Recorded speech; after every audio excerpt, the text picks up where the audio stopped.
Peace and respect to you all. Welcome to Demolished Doctrine, the beginning of the end of religions. And let me take a moment. All welcome to Demolished Doctrine, the beginning. Monitor screen. It was not muted. Let me take a minute to welcome everyone in the side chat. Cryptomaria, Peter W., What the Beck, of course, Clout, and Commander 401. You were in the side chat for a moment, and on screen with me live now, Commander 401. Would you take a moment and shill what you got going on in your life? Well, outside of finally going to be making enough money to survive on, we got a new thing that I was working on. Let's see.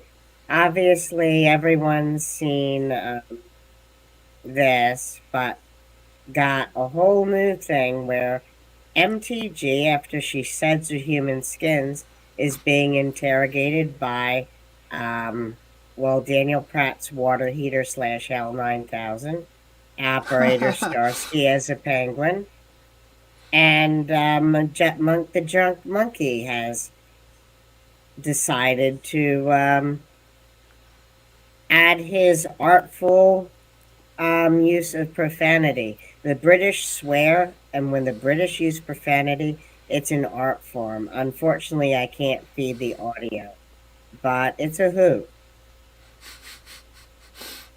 Okay, we'll be looking forward to when all that's put together and comes out. Well, it actually is out. It is out, but you just can't play it here. Well, I don't know how to feed the audio through OBS. Oh, okay. All right. Well, you could ask MathPig something like that. I have no idea.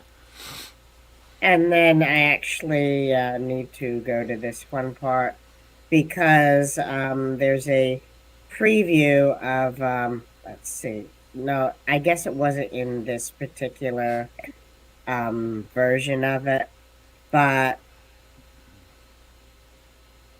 I have Nick Fuentes animated as a literal piece of shit, and I'm going to be doing a divorce court kind of episode with him and MTG, because it seems even though they're both fucking Nazis, they're on the out because MTG is too stupid to realize she's a Nazi. I can't say I know who those people are. What do they do? Well, Nick Fuentes started the America First PAC, and America First was the slogan that Charles Lindbergh used when he wanted to make friends of Hitler. And Nick Fuentes is a piece of shit who, at the start of the Ukraine war, started praising Vladimir Putin. And Marjorie Taylor Greene, after a room full of Nazis were cheerleading Vladimir Putin, said that she didn't want to see those Putin-loving Nazis canceled. And with the whole thing with Conway West and Nick Fuentes going to meet with Donald Trump and the whole anti-Semitism thing blowing up in Trump's face, Marjorie Taylor Greene decided to try to duck out of the fact that she was hanging around these douchebags for the past 10 months, even after they were praising the bloody Russian dictator. And Marjorie Taylor Greene is set to try to hold hearings in Congress when the Republicans take over with the attempt to undermine Americans' faith in our intelligence community and try to spread conspiracy theories that the aid to Ukraine is somehow being funneled into the Democratic Party. That's what they do. Okay, that was a lot.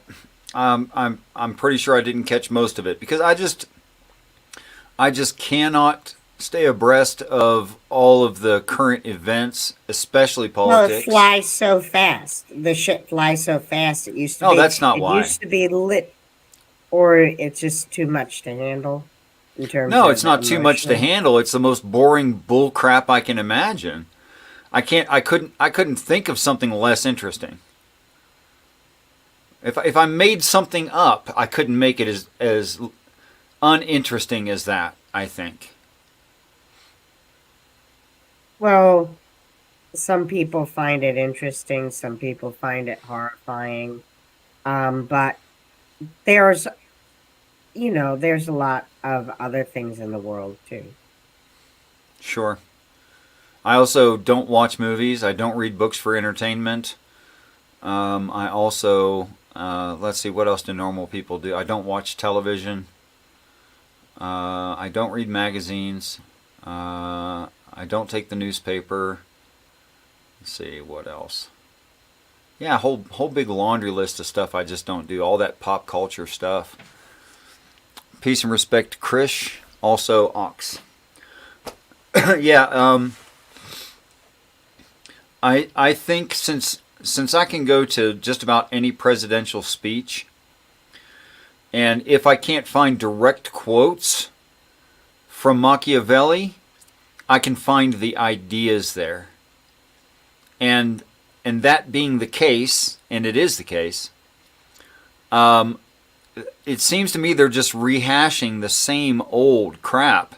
I mean, it's like listening to Christians who want to debate amongst each other. It's you are not going to hear anything interesting. It's just not going to happen.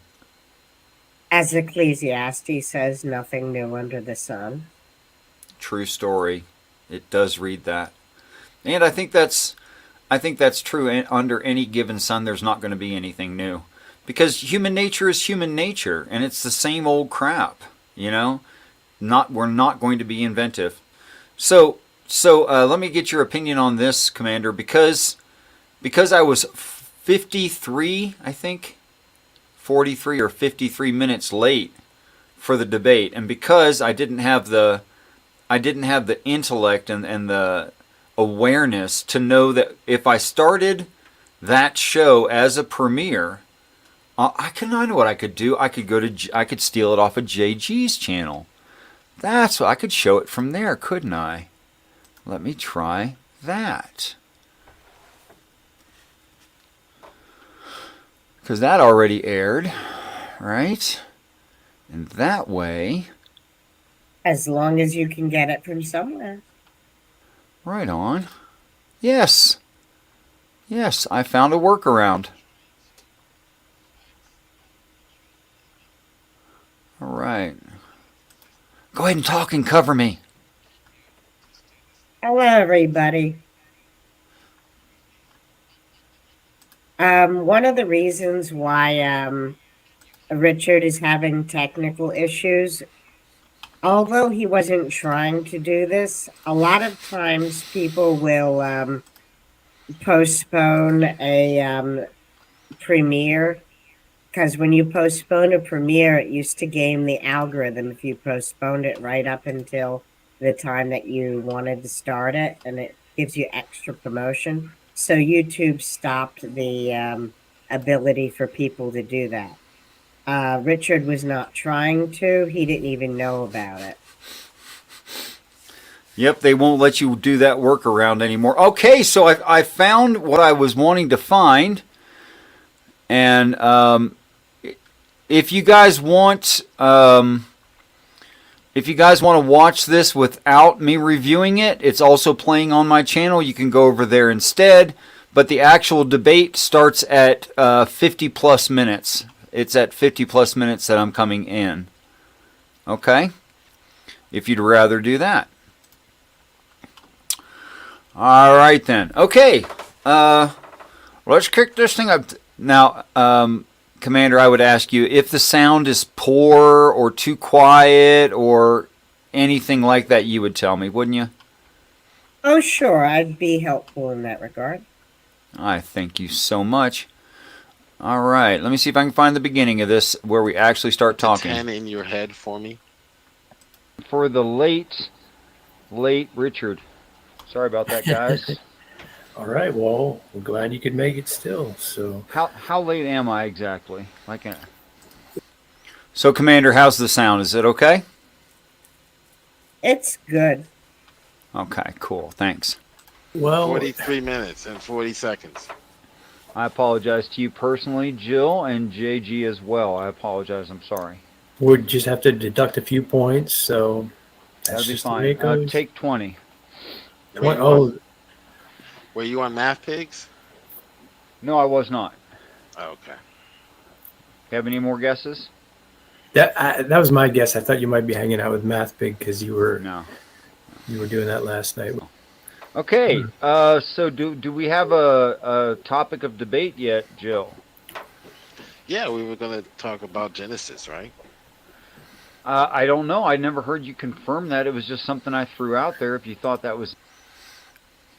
So, what do you think of this? What do you think, if Commander, if you challenge someone to a debate, and then you tell them they get all the options, like how long the initial statement is, how long the rebuttals, whether or not to take studio audience questions, what day it will be, what time it will be, and the topic. Let them choose everything.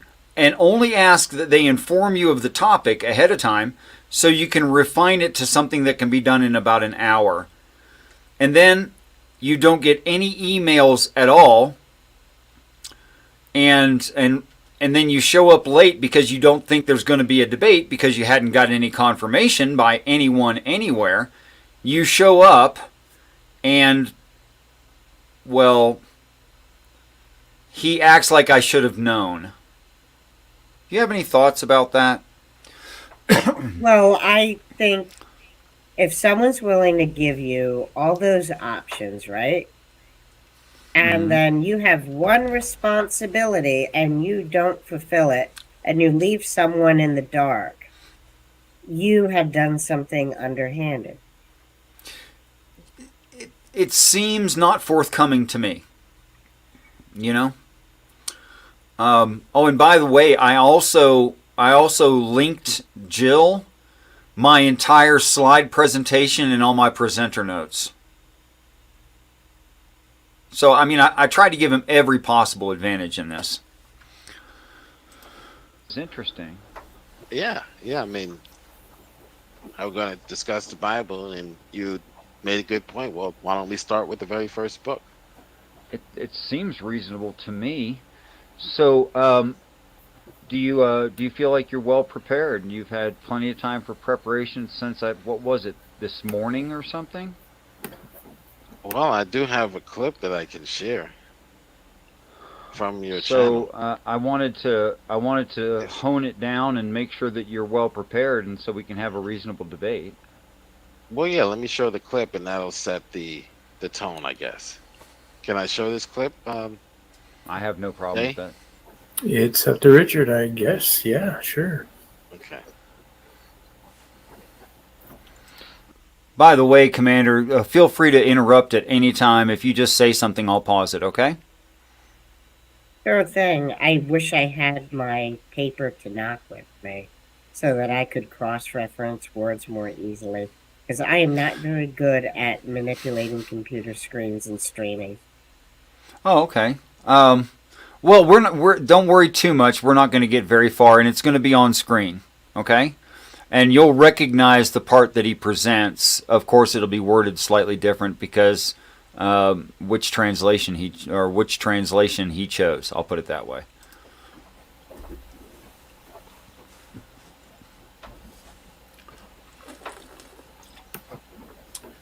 We were at Genesis. Okay, now this is going to get really confusing because you got my voice here, right? You got my voice in that stream, and then he's reviewing something that contains my voice. So, I'm going to try to make it obvious which one the people are listening to. I'm going to use some cues like I'm pausing the video now and I'm unpausing the video. I hope that helps keep all this clear for everyone.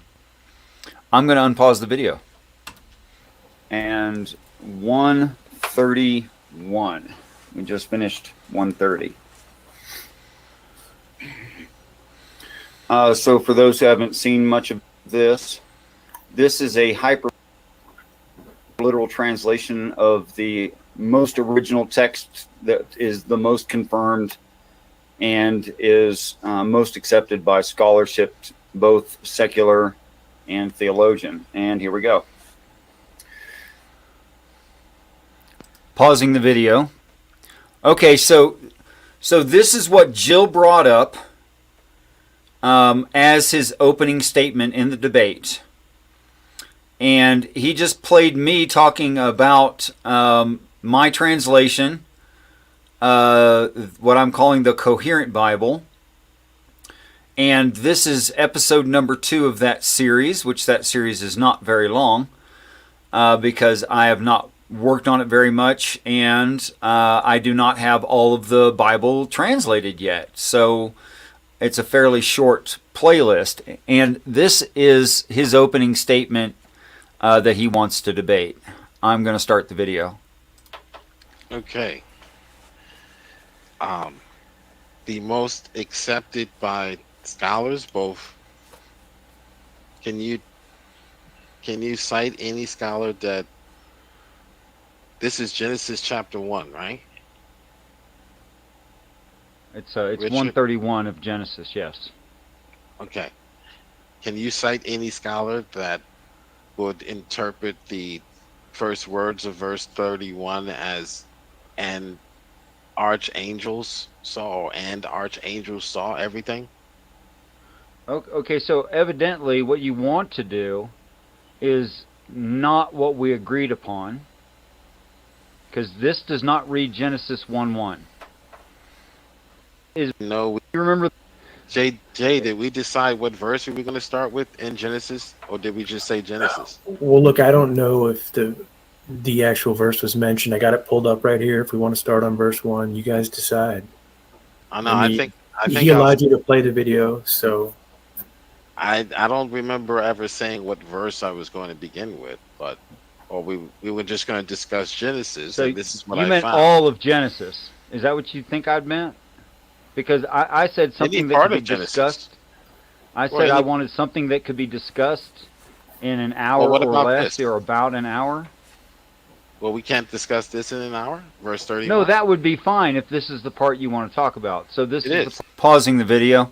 Okay, so what was happening here is I was objecting to the fact that I got no confirmation, I'd got no debate title, I'd gotten no chance to hone down the debate title to where it could be something that'd be reasonable and could be discussed. And that's what I insist he does for the next several. I think I'm going to put this. How fast, Commander 401, do you think I could make this and it still be understandable? Because we're both talking really slowly. Probably 1.5. Let's see how it goes. Want to try that? Yara, Elohim, Et, Kol, Aser. I'm just reading the original. And yes, Elohim, you're okay. I pulled up Chabad and just looked at what we're... I recognize it. I'm not good at it, but I recognize it. So, I mean, I see 2 references Elohim there. And there's like an overarching Elohim, and then there's subordinate Elohim in that. From what I can see, I don't know. Do you see the same thing, or do you see that as something else? Actually, you're breaking up. Either it might be my connection, or it might be the stream.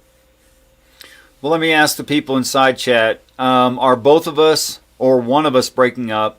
And if either or both of us are breaking up, would you identify how you're hearing it in the side chat, please? Those viewing. I'd appreciate that. Maybe we can get something straightened out. Peace and respect, Germania and Dr. Tapioca Weasel. Thanks for dropping by. Even if you don't watch the whole thing, I appreciate it. Okay, I'm going to start the video back. Part you want to talk about. Right. That's okay, and what do you want to talk about concerning this? Well, in the short clip here, I'll play it again if maybe you didn't hear it yourself. I remember saying it as well. I don't need you to play it again. But okay. You said that this was something that scholars... Can we discuss what we're going to debate and how the debate's going to work, or you just want to jump right in, try to railroad somebody, or is this a debate? Well, I just wanted to know if you had a list of these scholars.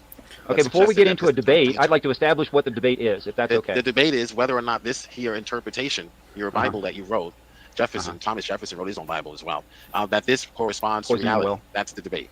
Okay, so where are the scholars that you said existed in this? And how long are the opening statements? Pausing. Commander, you may or may not have caught that he said that Jefferson wrote his own Bible. I can't understand anything that's being said. Let me go out and come back in and see if that helps. Okay. Interpretation is correct. How long are the opening statements, please? I don't need an opening statement. I just need a name of a scholar. If you want to research in return, we can talk about something else and then come back to this. I don't need any research. How long are the opening statements, please? Do you need an opening statement? Jill, are you satisfied with what you just presented? Yeah, I'm satisfied with that. I'll stop sharing this. And so, Richard, you can return and open now from what he's presented, if you will. And how long did this take? Well, 5 minutes, we'll say, but you can go past that if you'd like. If you need me to pull up scripture, I've got that available. Okay, and after the opening statements, what's next in the debate, Joe? Probably cross-examine, right? Yeah, we can do a cross-examination. Okay, and what are you presenting? I'm just presenting this here. Stopping the... I guess at 150, I don't need to announce that this voice is not at 150, 1.5. Okay, so this is the part where I had to drag him through actually establishing the debate. So I'm going to see if I can find the part where that actually ends, and I give my rebut. All right. There it is right there. How you guys doing over here? Yeah, Commander was roboting. 1.5 makes it easier to distinguish. Yeah, certainly easier. It's not too fast, is it, guys? You guys can listen faster than that, can't you? I reckon. Okay. And let me roll tape. And then we'll go with some back and forth cross-examination of that into an open discussion. Fair enough? That's good for me. All right. Can you give me a timestamp on this, please, Jill?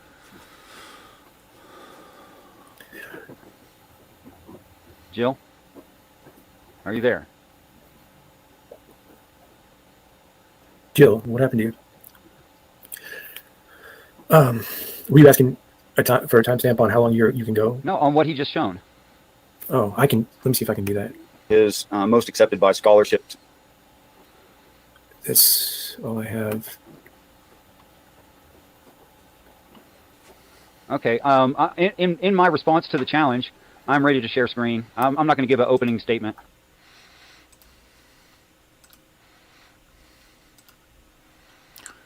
So I've switched it back to normal speed because otherwise you guys aren't going to get the joke.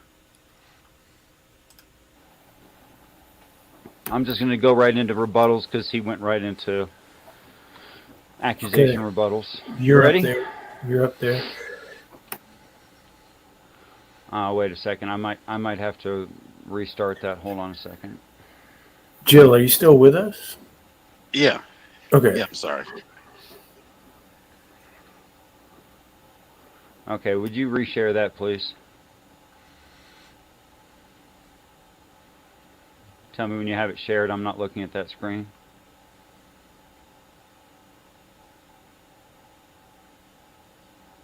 Jay?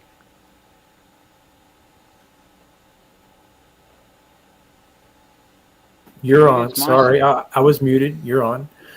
Oh, okay. That's up and that's ready? Yeah. Yeah, thank you.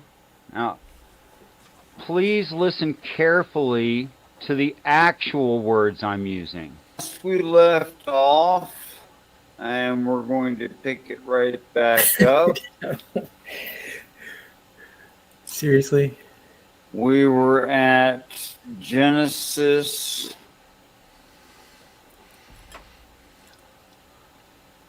and 131.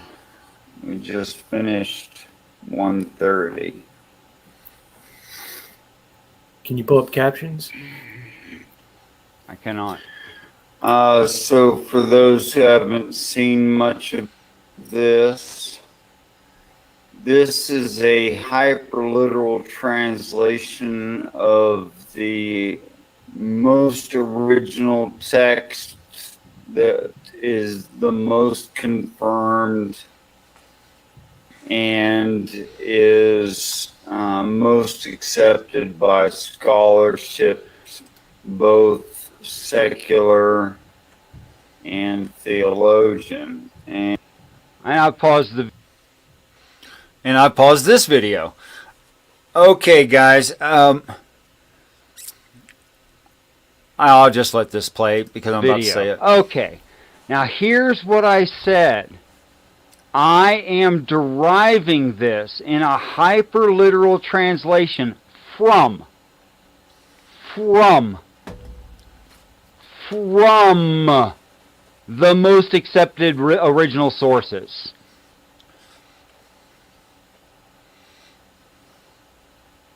Accepted by theologian and secular scholars alike.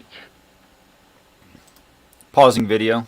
So I think the reason that I can say that, peace and respect. Oh, that was the wrong chat. I almost said hello to someone who's not here. But peace and respect to Spooky Bedhair just the same. What the heck? It wouldn't hurt him.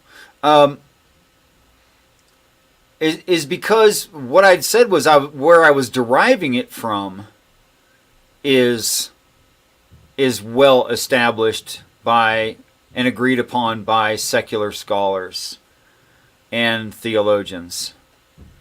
Just so you have some kind of briefing as to what we're talking about here. And you have lost the debate.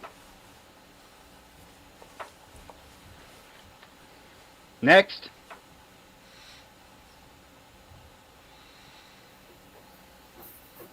Okay, Jill, you can cross-examine him if you like. Oh, okay. Cross-examination time. Go ahead, boss.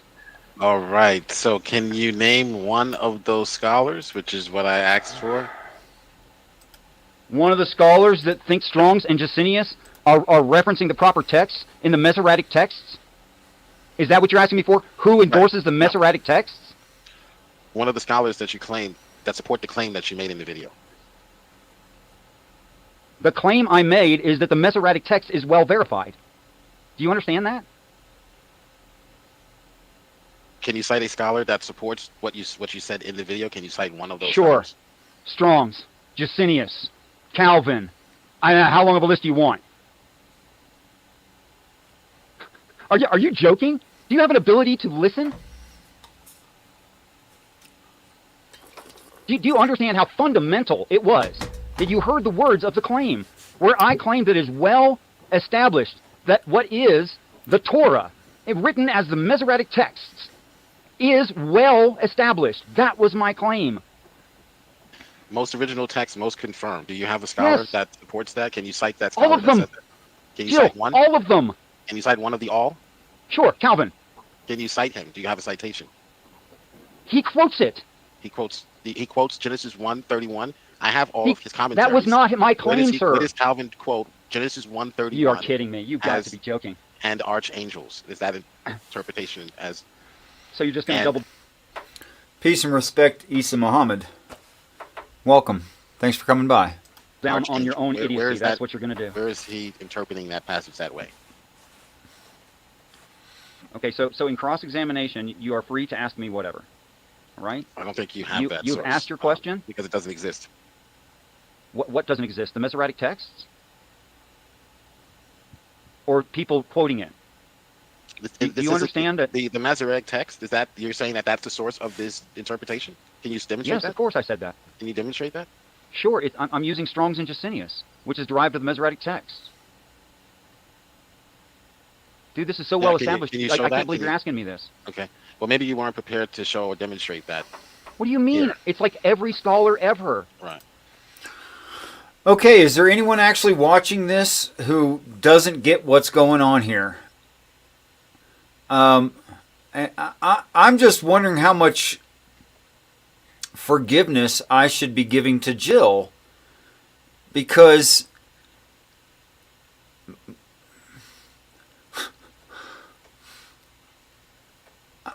I mean, was my original statement that I was deriving the translation from something that was well established?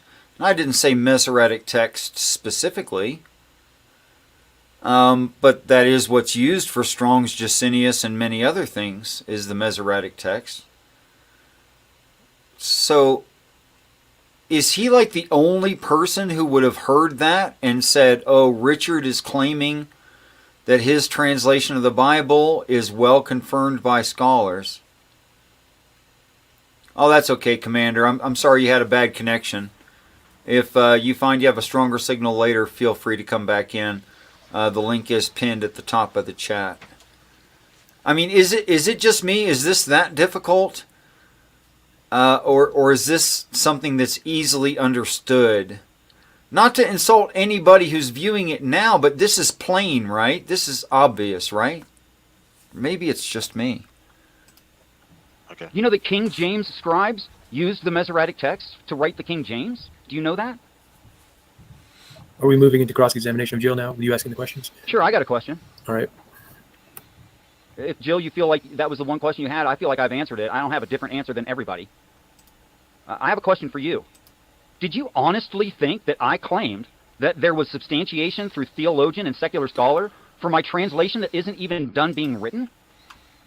That's what you thought my claim was? I just asked for a scholar to substantiate your claim. That's all. Okay. That this was the most accepted, that this version of the Masoretic text, you say, is what the most version of accepted it? by scholars. The one that you have here. It's a translation I'm doing, and I do not think it's the Masoretic texts. Okay, it's a Neither was translation you're anyone doing. I'm else. glad you admit that. It's a translation you're doing. Okay, so we can. I move said on. that at the beginning of these videos. Okay, that so you drew this so from. the scholars do not support your translation. You do.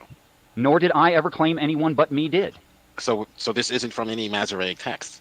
It is in the Show us Masoretic the text that I interlinear am. Bible. Show us something. Show us a text of evidence that this. It's not your turn to question. Masoretic text. That this It's is not the your turn to question. You had your question. I'm You can still stop. here, Richard. I'm just fixing My question to something. you was, did you come into this tonight? Okay, thanks. Feel free to just say anything anytime or stop me or whatever. So ill-prepared that you brought up a video to quote me saying that scholars had confirmed my text, not even understanding that my claim was the Masoretic text is well accepted. Is that how you came into this debate tonight? So you don't really have any evidence of this, that this interpretation here is in the Masoretic. Can you show that this is that this comes from the actual text? Just trying to respond to his You question. don't get to ask a question to my question. You have to answer the question. Okay. And if you can't, I can bring up No, this I show. can't. No, the answer is no. I came into this debate wanting a list or a scholar. You said scholars. Then the answer is yes. And you couldn't. You provide- thought that my claim was that I had theologians, both secular and religious, confirming my translation? You thought that was my claim? confirming. Do you want me to play the video of me talking about that at 131 This was the again? most accepted. Yeah. I already played it at half speed for you, and you still Okay. didn't catch it? All right. So how do you get archangels from the Masoretic text? Can you explain that? Yes, I can. Not that it's your turn to ask questions. This is why I wanted an organized debate, Sure. and we're We not have- having one. We have what we have, so you just want to move into an open I'm discussion. willing to work with it, but this is just silly. You won't be Because able now to you're provide just- a scholar. That's what was silly. But Okay. so where did you get Okay. this interpretation from? Now we want to hear about you. And how I'm happy you to answer arrived. during my time of questioning. Your time was done, but I'm happy to answer anyway. So I'm trying to be as... Peace and respect, Harple Blues. How's it going, brother? Thanks for dropping by. Even if you don't watch the whole thing, and I don't know how good your hearing's pretty good. You should be able to make this out. permissive as I can. Here is my answer. You asked me at the beginning of this debate if I had scholars to confirm my translation, because you did not understand that the claim was the Masoretic texts are well confirmed. If you will tell me now that you understand, you came up with a premise that was absolutely unfounded, and you have, by your own self, defeated yourself in this debate before it began. Then we'll move on to the next debate, which is what you're trying to do now. I don't. You answered the question. You don't have a scholar. You just said they, but you couldn't name one, and you don't have a citation. So Are you trying to frustrate if me? you- Is that the if you- idea to if shift the goalpost and frustrate the actual Hebrew says God, Elohim. It doesn't say anything about Peace and respect, Maynard what saves. your interpretation there suggests. I'm willing to move on to the next debate, but this was not the It debate doesn't say topic. anything about archangels. The text says Elohim. I would actually like to mention where the word Elohim probably scholarly originally derives from. That would be interesting. It's a word that's likely older than the Abrahamic tradition. Elo meaning God and Im being the plural. There was a pantheon of Canaanite gods known as the Elohim. And just like with in Jeremiah 23, you make my people forget my name for Baal, where Ba means in and Al means God. Right, same L. I think I know where you're getting your translation as not as kind of like a I can see where you're deriving servant angel. Right.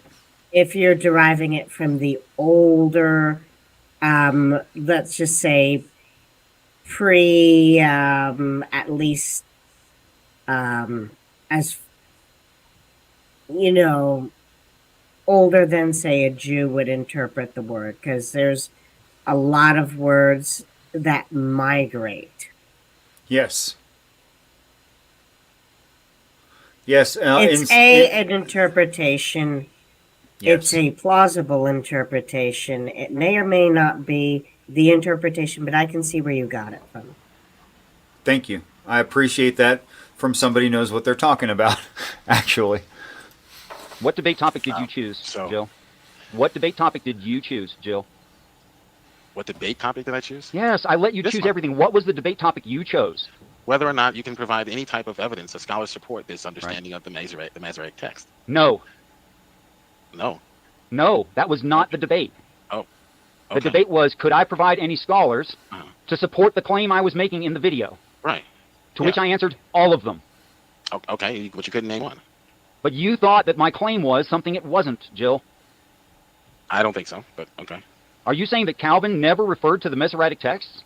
Are you saying King James never referred to the Masoretic texts? Calvin's commentary interprets this passage as God, not archangels. So that's fine. We'll talk about that on the next debate. You can misrepresent Calvin if you'd like. No, you can show evidence of your claim. You're citing Calvin, but Calvin does not use archangels. Okay, so does everyone see the irony here? I said that Calvin referred to the Masoretic text when he asked me for citations of someone who would support my claim which was that the Masoretic text is well confirmed, not my translation is well confirmed.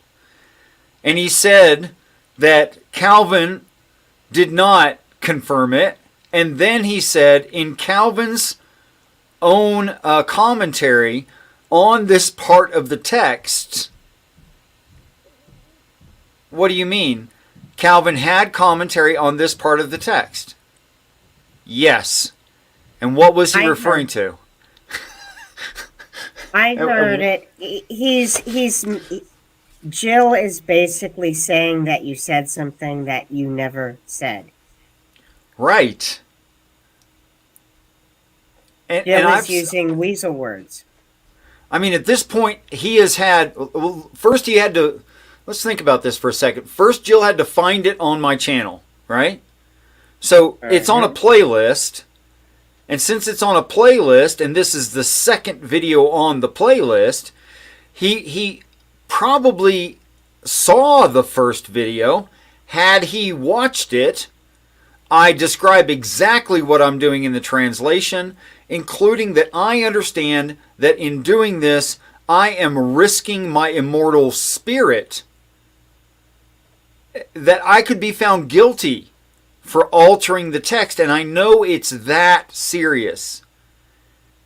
And since there's only just a few episodes of this in this series, certainly nothing close to the finishing of the Bible, then certainly he knows that I haven't finished it, because it's not finished. Then he goes to video number 2, where I remind any viewers where I'm deriving this from, although I should have said Masoretic text. That's the fact of the matter. I don't know any Aramaic or late Hebrew. I can't read it. I can't speak it. I can't write it. Just a few letters that I'm working on. But I certainly can't speak the language or read it, right? So I'm dependent on a translation from Torah, and the most confirmed by secular and religious scholar alike is indeed the Masoretic text. And unless you know a better one, I would start using it. Do you know a better one, Commander? I either go from a translation or from what I know of Hebrew, which if you stuck me, I can follow along during a Torah reading. Oh, okay, I might be able to understand maybe 20 to 30% of what's being said. I'm not a super expert. I'm pretty sure if you dropped me in the middle of Israel, I could pick it up in a few months. Okay, cool. So, but do you know of a translation of Torah into English that would maybe even be better than the Masoretic? I would take your advice, at least look at it. My favorite translation in terms of accuracy for original intent overall would be the ESV, which was based on largely on looking at the Hebrew, as well as getting rid of all contemporary views of the word. Like I'm trying to remember, in Ephesians, while a lot of translations say Holy Assembly, it reads Commonwealth of Israel, welcoming, because that's what the disciples would have been talking about at the time. They were saying, no, those who believe in Jesus are Israel, rather than trying to hide its Jewish roots. And the ESV tries to break down all of our contemporary cultural notions and tries to get back to it. So as far as original intent, I would say the ESV, but it is a Christian translation, so it has like there's no virgin in the original Hebrew, and there's a few issues there. But as far as overall, the ESV is really good. Okay, well, I'll give it a peek. Thank you for the advice. In Genesis 1:31. That's the next debate. We'll get there. That's this debate, because your claim is that these scholars are doing this. So when you cite a scholar and I show you that he doesn't do that, then that proves you to be the liar. So that's how the debate is over. That's why the debate is over. I'm sure. So, all right, so we could then. Peace and respect, Math Pig and Theological Introspection, and also Jody Burns. Welcome. Should I stop? Because we've had a lot of new people come in. Should I stop and describe what's going on? I think I will. Okay. So Jill and I had a debate on JG's channel, and I'm right now making an appeal to all of you, and all of you who may watch this, any person who might watch this in the future. I want serious interlocutors. I want people who, did their homework and are, thank you so much, both of you. No, I can't check Twitter for a minute. I just talked to Beck, if that's what that's about. I want you to donate my ticket to somebody who's this close, Math Pig, this close to going to the St. Louis, but I want you to donate my ticket to someone, because I'm not going to be able to go. Okay, so he watched one of my videos, and in the translation I'm doing that I'm calling the Coherent Bible, he heard me say the words well confirmed by scholar, both secular and religious, and he took that to mean that I was claiming my translation was. By the way, my translation's not done, so there's no chance of me getting it reviewed. It's not even done. But what my actual claim is that I was deriving it from a well-established text, and I think the most established text for knowing what the original words that got translated into the King James and several others was derived from, and that's the Masoretic text. So I was claiming the Masoretic text was well confirmed. He took that as me claiming my translation is well confirmed. And that's what he brought to the debate. And this is me after... How many reviews is this? How many times have we gone over this? Let's see. He looked at the channel, then he found it on a video, then he played it for himself, then he played it for JG and myself, then I played it at 0.75 so he could listen very closely. Because I wasn't so sarcastic, I played it at half speed. I wasn't that put off by all this. And then we've spoken about it 3 or 4 more times since then, and he's still not catching that he's charging me with a claim I never made. Anything to add to that, Commander? Did I forget anything? Not that I caught yet. Oh, and when you're studying, try cross-referencing the NIV and the ESV. Those are the 2 closest, and they can be helpful. All right, thanks. Move on. Yeah, do we have room to move on? We can call that point a complete debate in itself. We absolutely do. All right. Do you want me to pull up Genesis?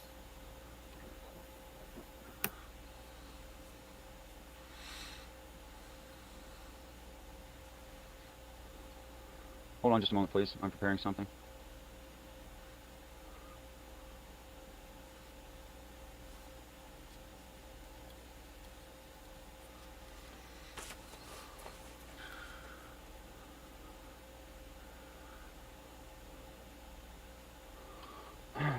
My goodness, man. I can't believe I even have to do this.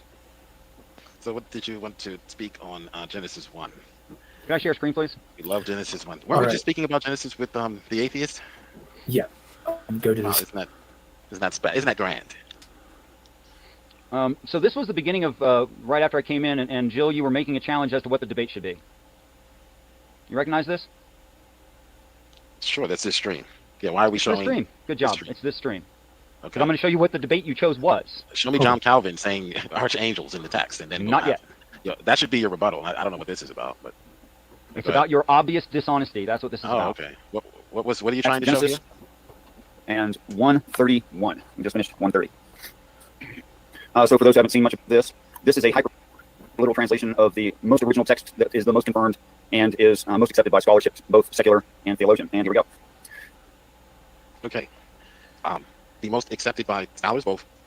Can you cite any scholar that this is Genesis chapter 1, right? It's 131 of Genesis, yes. Okay. Can you cite any scholar that would interpret the first words of verse 31 as and archangels saw everything? Okay, so evidently what you want to do is not what we agreed upon, because this does not read Genesis 1:1. Is that right? Does this read Genesis 1:1 to you?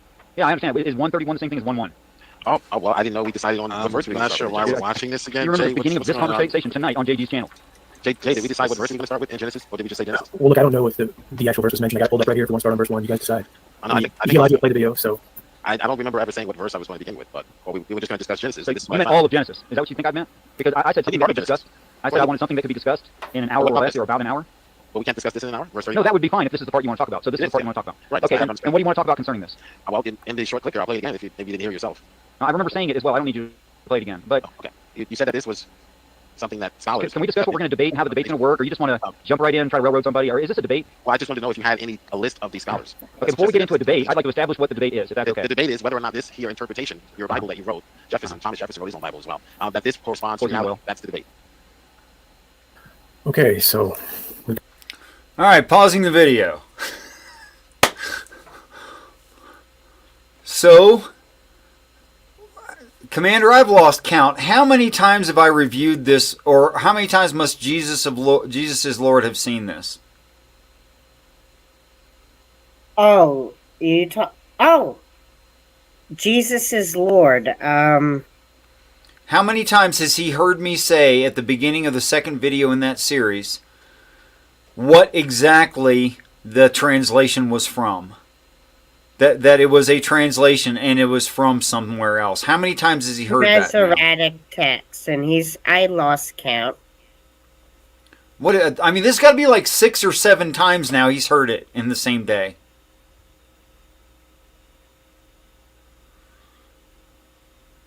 And I mean, again, I think where you're getting that translation is Elohim, for those who yeah, weren't here when I said it. The mm, Elohim was not just the God of the Bible, but also was a collection of Canaanite gods called the Elohim. And you had El, Baal, Yud He Vav He we're talking Canaanite gods.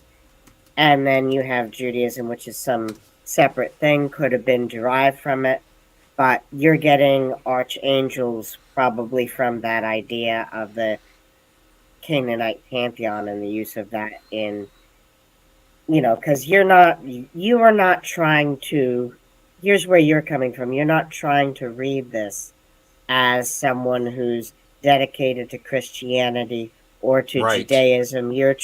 Looking at it from a completely different view. And from that completely different view, you could be thinking of the Elohim in lowercase e, not uppercase e. Yeah, that would be fine. Yeah, you could totally look at it that way. Yeah, I'm trying to do this from an irreligious standpoint.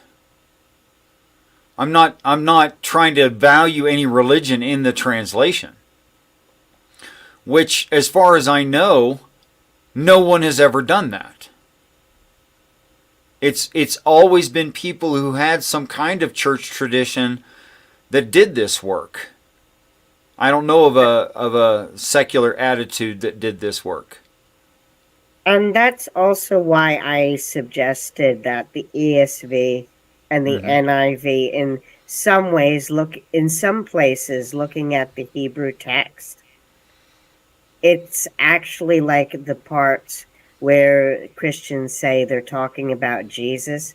The English translation in the Jewish, in like a JPS, versus the Hebrew, you'll see where the scholars are struggling to try to rationalize Christianity out of it, because this is a Jewish translation, where the Hebrew texts, or maybe I'm just coming at it from I'm not a Hebrew scholar, but I know enough to be able to get a somewhat of an idea.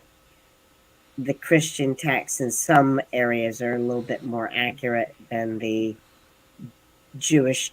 not the Christian text, the Christian translations in some places are more accurate than ones done by Jews, and in some places Jews are more accurate.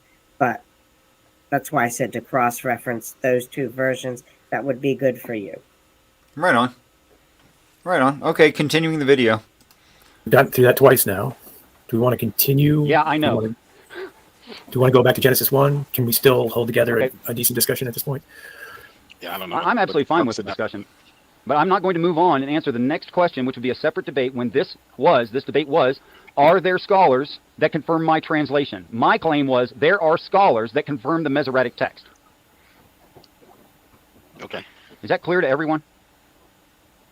Want to go over it again, Jill? No, I think. So you're satisfied that you completely, you are clear that you completely, I think it's clear. yeah, that you completely strawmanned my position and my claim. Oh, okay. If you want to pretend that's the case. I will not continue. If he can't even admit that, I just showed it 3 times in a row. Well, I mean, you're not going to continue unless he admits that. I think if you've shown your point, you've shown your point, right? Okay, I've made my point. I'll move on. To your next question. You said, how do I claim that 131 reads the word archangel? Yeah? Is that it? Jill? Right. Yeah. What scholars support that understanding of the text? Okay, first, I have named no scholars. I have claimed no scholars supporting my translation. Do you understand that? Oh, okay. So you're not going back to your first fallacy and saying it again. So the Hebrew word is Elohim. So how do you get archangels from Elohim? There, that was a reason. Peace and respect, law of faith. Thanks for dropping by. Even if you don't stay for the whole thing, I appreciate you showing up. Yeah, you're absolutely right. You're absolutely right, law of faith. I am usually more polite than that. I am. But first of all, this wasn't supposed to be a casual conversation. It was supposed to be a debate. He showed up to the debate not informing me of what the debate topic was, which I asked to see ahead of time. Jill and I have gone back and forth several times. He makes videos about my channel and claims victory that he has debunked my view or something. Or one of his and please don't go watch anything on his channel because I don't want him to get free rent out of this, which is probably the only reason he did it was for free rent. He actually entitled one of his reviews of my understanding of the Bible as "The Death of Richard Madson's Religion." I'm not a religious person. I don't hold to a religion. That's not my thing. I don't go somewhere Tuesday at 1 o'clock in the morning and dance naked in the woods or anything else. I don't perform rituals. I don't have mantras. I don't do all the stuff that religious people do. I don't do any of it. And then when he brought something to the debate, I let him choose everything about the debate. And then he brought a topic which was a complete straw man of my position, thinking I'd said something that I'd never said. And we've reviewed it during this debate. Probably he's seen it. I know I'd reviewed it 3 times by then. He'd shown it once as well. Plus he found the video. Plus he'd viewed it before he brought it. So that means that he probably saw it, what is that, 6 or 7 times. And that's enough to catch on to what a person actually said. So yeah, I was pretty darn impatient with him at this point. You are correct, Law of Faith. I was very, very frustrated and agitated by his lack of ability to listen and his total unprofessionalism. Or lack of professionalism. Reasonable question. I like that a lot. Thank you so much. Okay, so are you aware of what the word Elohim means?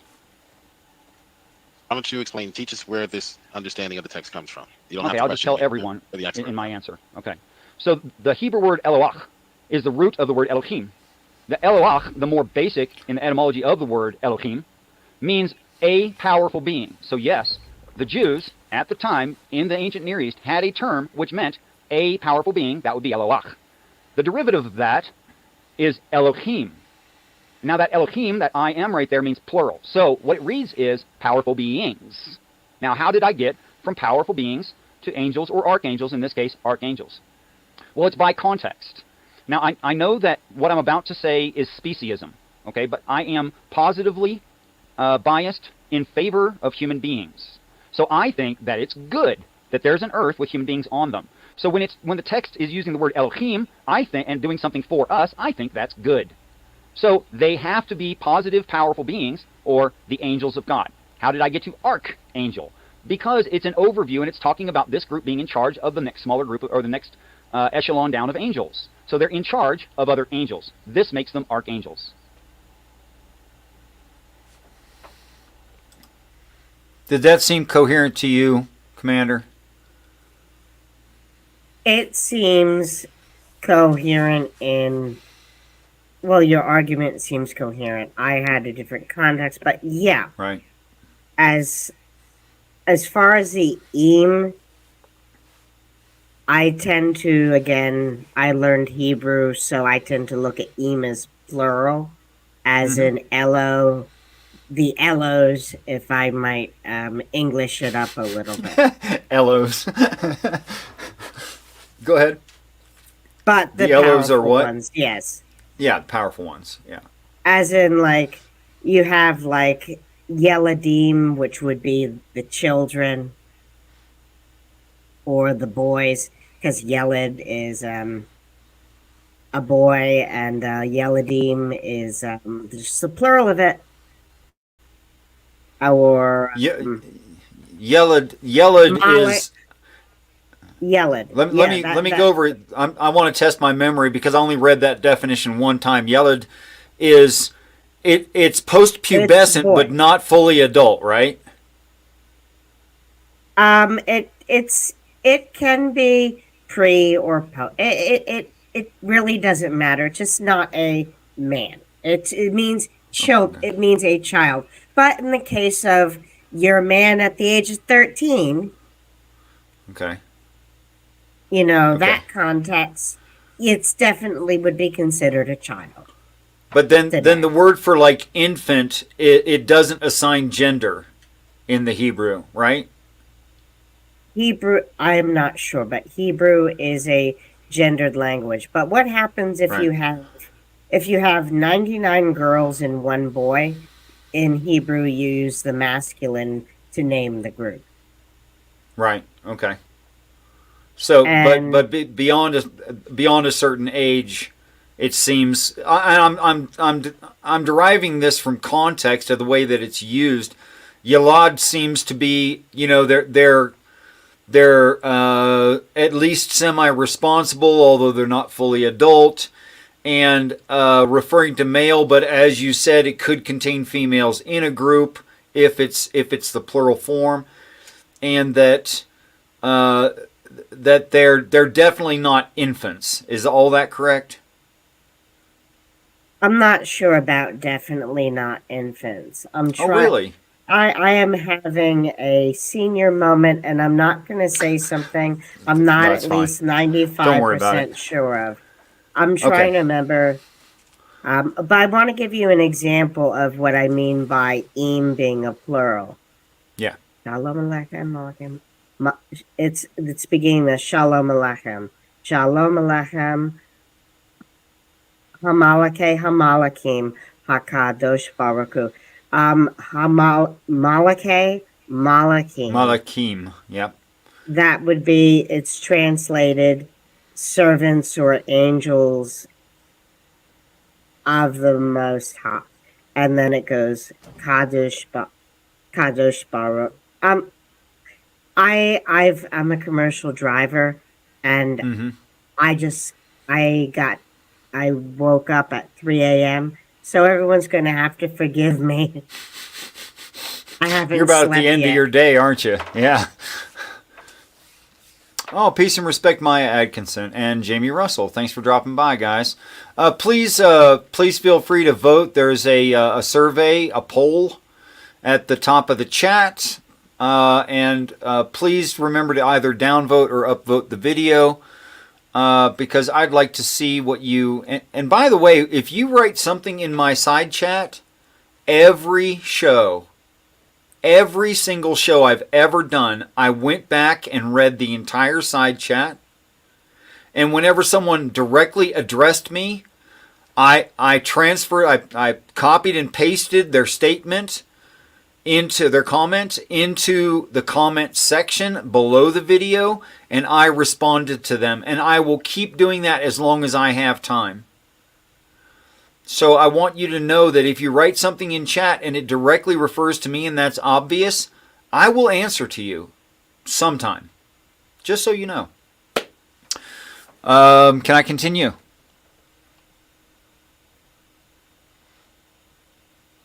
Most certainly. Okay.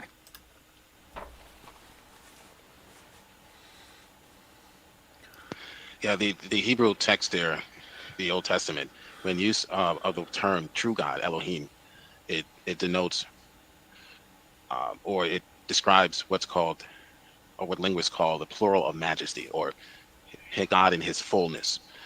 I'm so glad you're here, Commander. Would you please listen very carefully to what he claims here and see if you can deny or confirm or have no opinion on it? So he is God in the fullest sense of the word. Like, you know, some of us would say, I'm a man in the fullest sense of the word. So that's what the text is communicating here. He is God of gods, or literally Elohim. Deuteronomy 10, Psalms 136, that's similar use of the term. So it has nothing to do with angels. That's something that you just obviously made up. John Calvin does not believe these are angels. No scholar does, which is why you couldn't cite any. I never claimed there were any that agreed with me. Just to say it one more time, which I don't know why I have to say it now 5 times. And you're claiming that in the ancient Near East, the late middle to early modern Jewish language had the royal we? Is that what you're saying?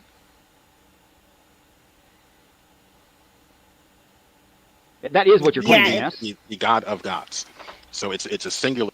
Yes, ma'am. Go ahead. It's kind of like this, okay? Elohim can mean the God of gods, or it can mean just a group of gods or powerful beings. Okay. It can mean either. It just depends upon context and the reader's point of view. So, Richard, you can interpret it that way if that's your point of view, because you're not coming from this from the perspective of a Jew or a Christian. Right. So, from your context of reading the word Elohim, it's Elo, which often place, or Elo, often in many places that's God. And Im makes the plural.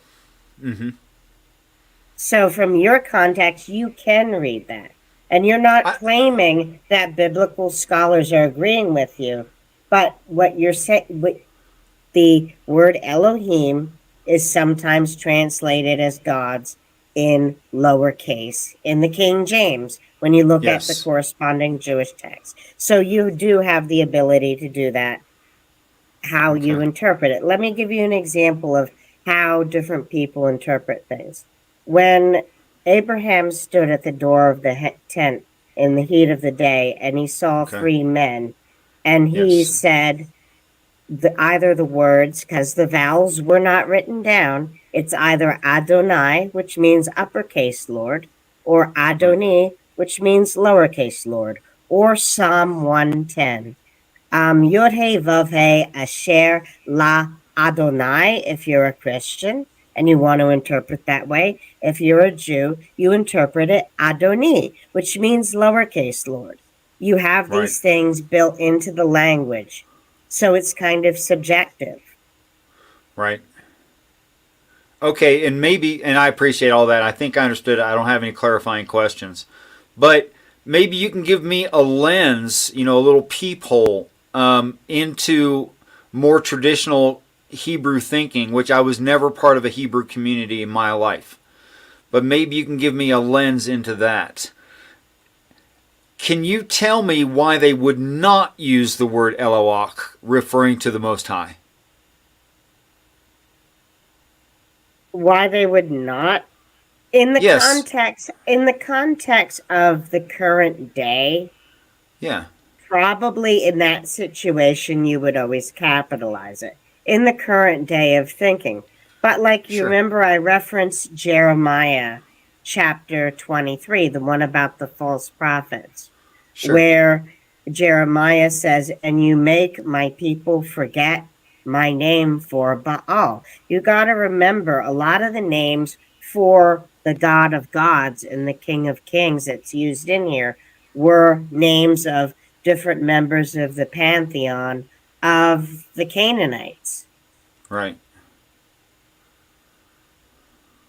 Abraham was either the first monotheist or the second monotheist.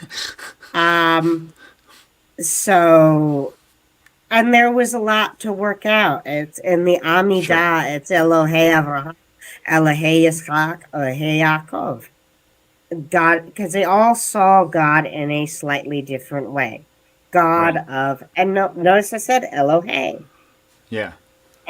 So Elo, that's where you get, and you just make it plural, Elohim, and we can reach your interpretation. Sure, but and from a purely grammatical standpoint.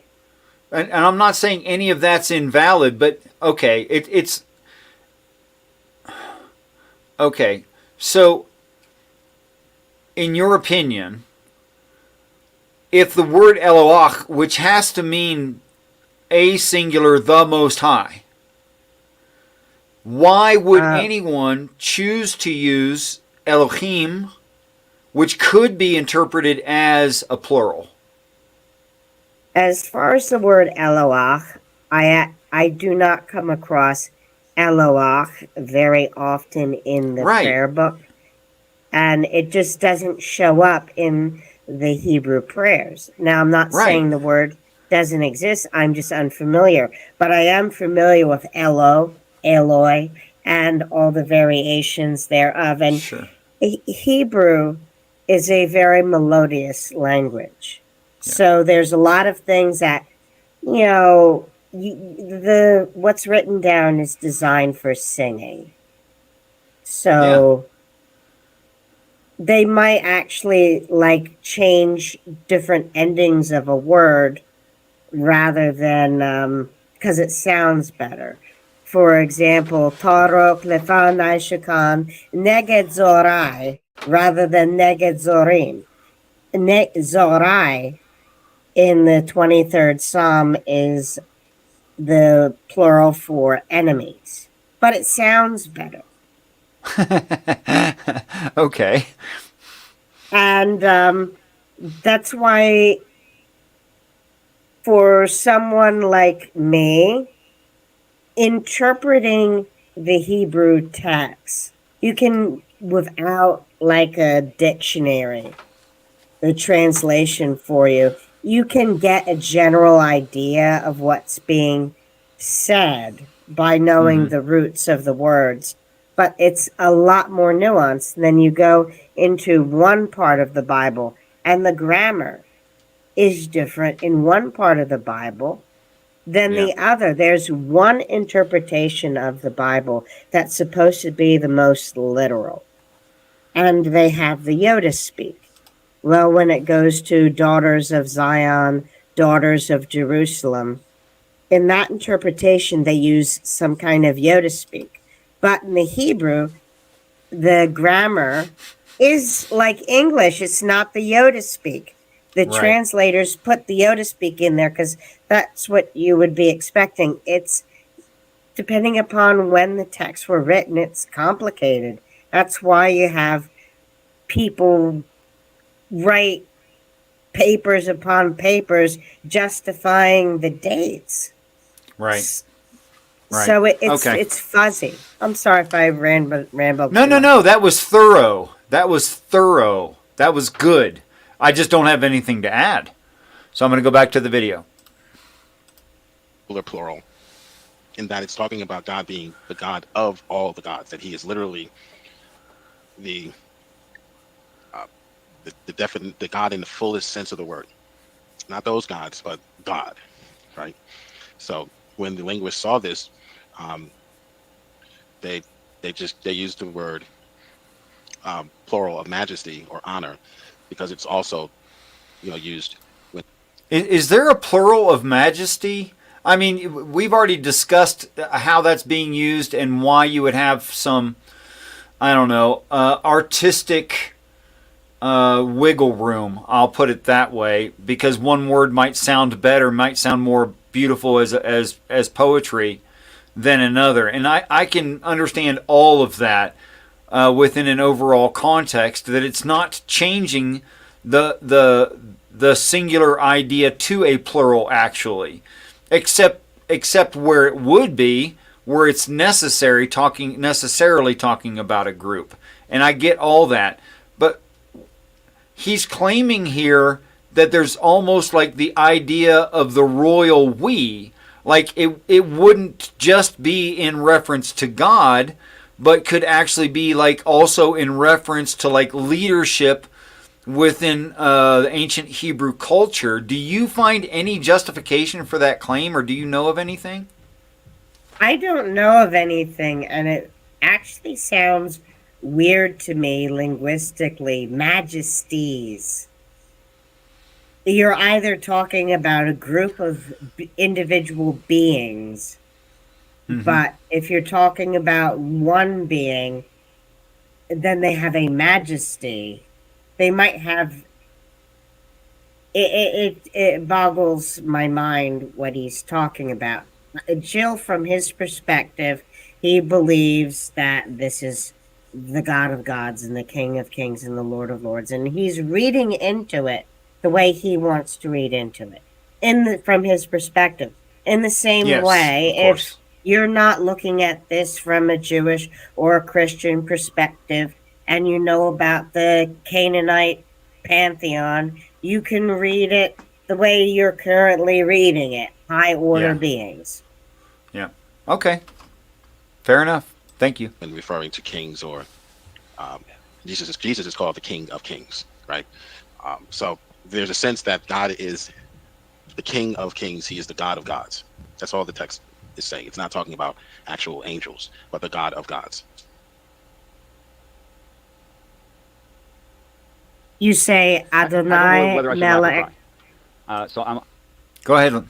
Go ahead. God of gods and King of kings, Adonai Melech, Adonai Malak, Adonai Yemlok, Le'olam Vaed. It's not encapsulated in im. Im is a plural. I got about 80% of the words you used. I'm learning stuff. Thank you. I'm a little bit dumbstruck right now. So you're saying that there was a royal we, or something that meant a royal we. I'm going to ask it again because you didn't answer me. In the ancient Near East, in the late Paleo to early modern Hebrew language, you're claiming that right now, aren't you?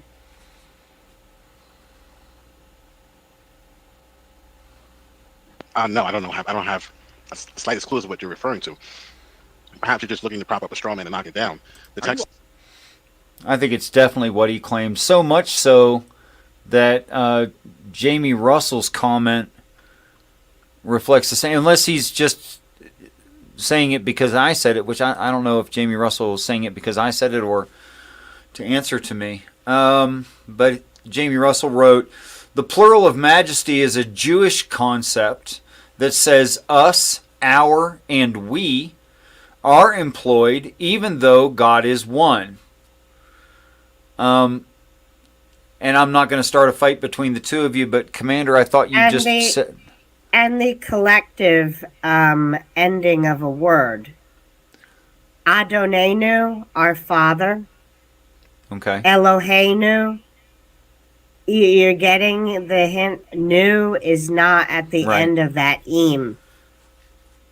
If it was the plural majesties, it would be, or the possessive of the Eloi or the Elo, okay. It would be Eloheinu. Ah.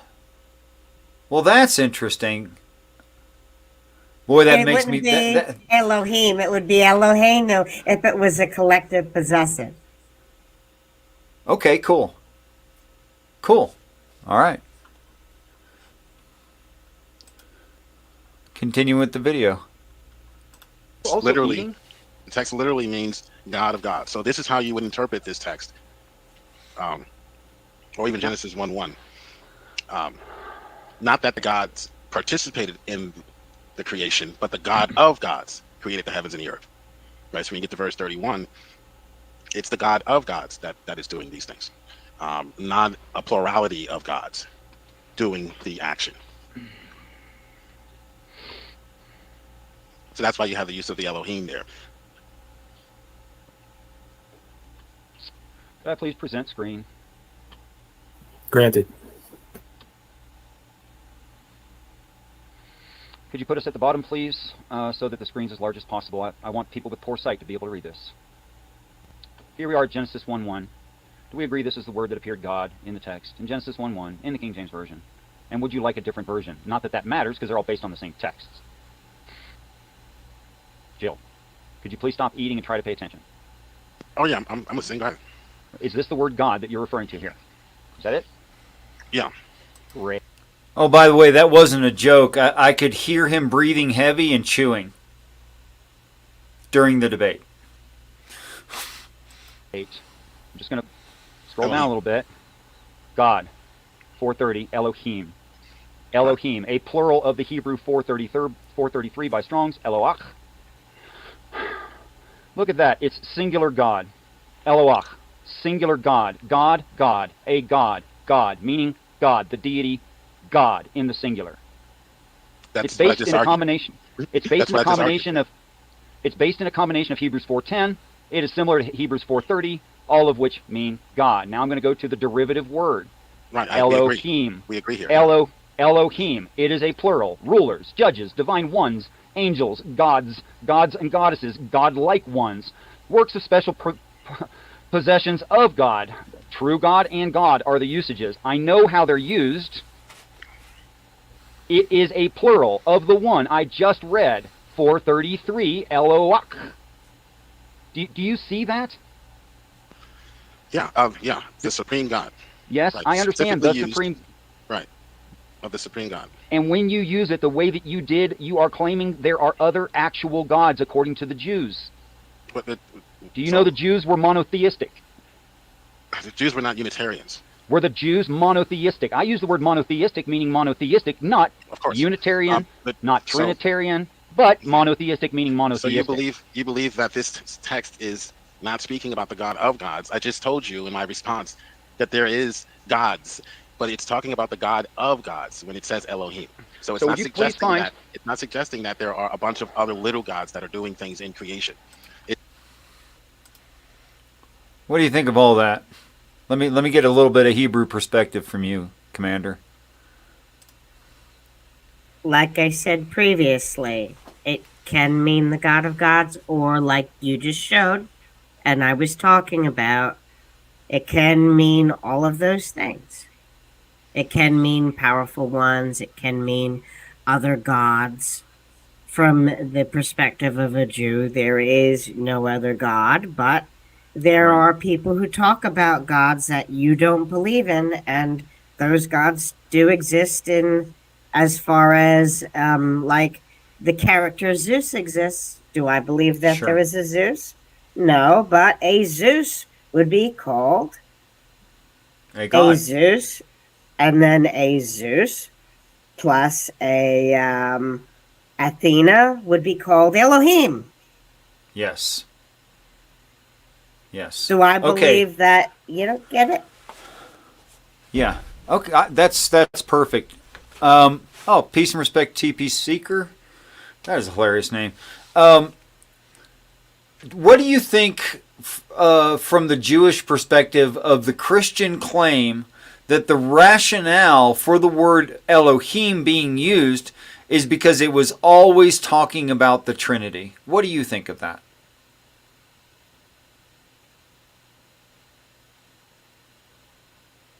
From my current perspective, because I fell for Christianity for a while because Barack Obama made me want to be a Christian. And I kind of like was able for some time to contort myself into that thinking.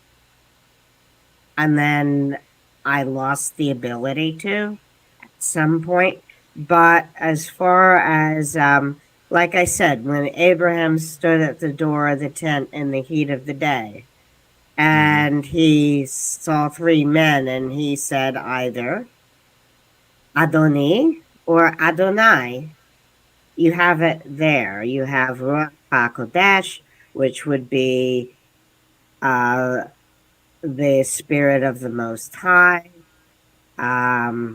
Definitely, like I mentioned, Psalm 110, depending upon how you interpret Adoni or Adonai, it talks about a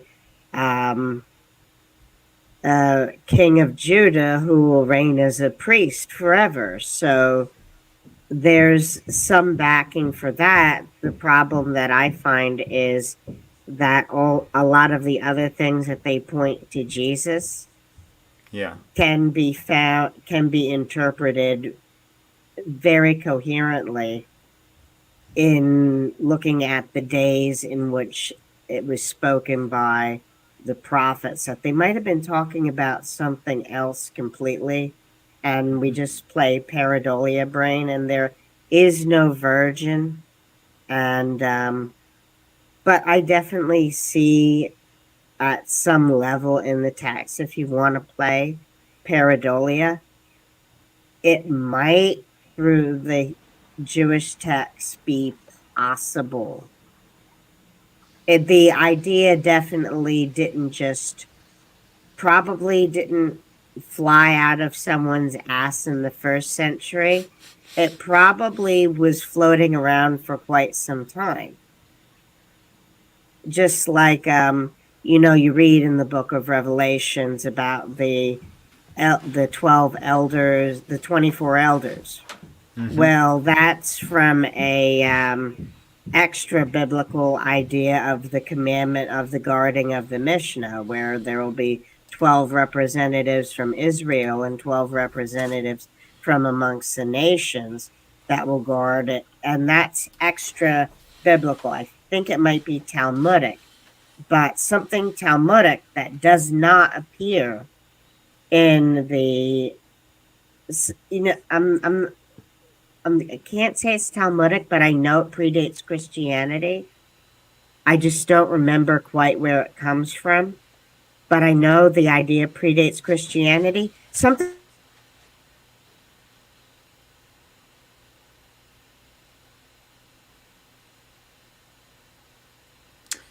And Commander's connection went to crap again. And we'll just pick Commander back up where we can. It's suggesting that the God of gods and these gods are not the God. These are created beings. These are beings that are not eternal, that God has created, and they serve Him. Okay. So you're absolutely going out of the definition in order to make this. No, that is a definition. We just read it. It does not specifically agree used with in the plural thus, especially with the article of the supreme God. That's what we believe. That's who this created. Is why I wanted beginning, to agree to a debate, Jay. This is why. God. This is why I agreed to a debate. Not this man and his dancing around mess.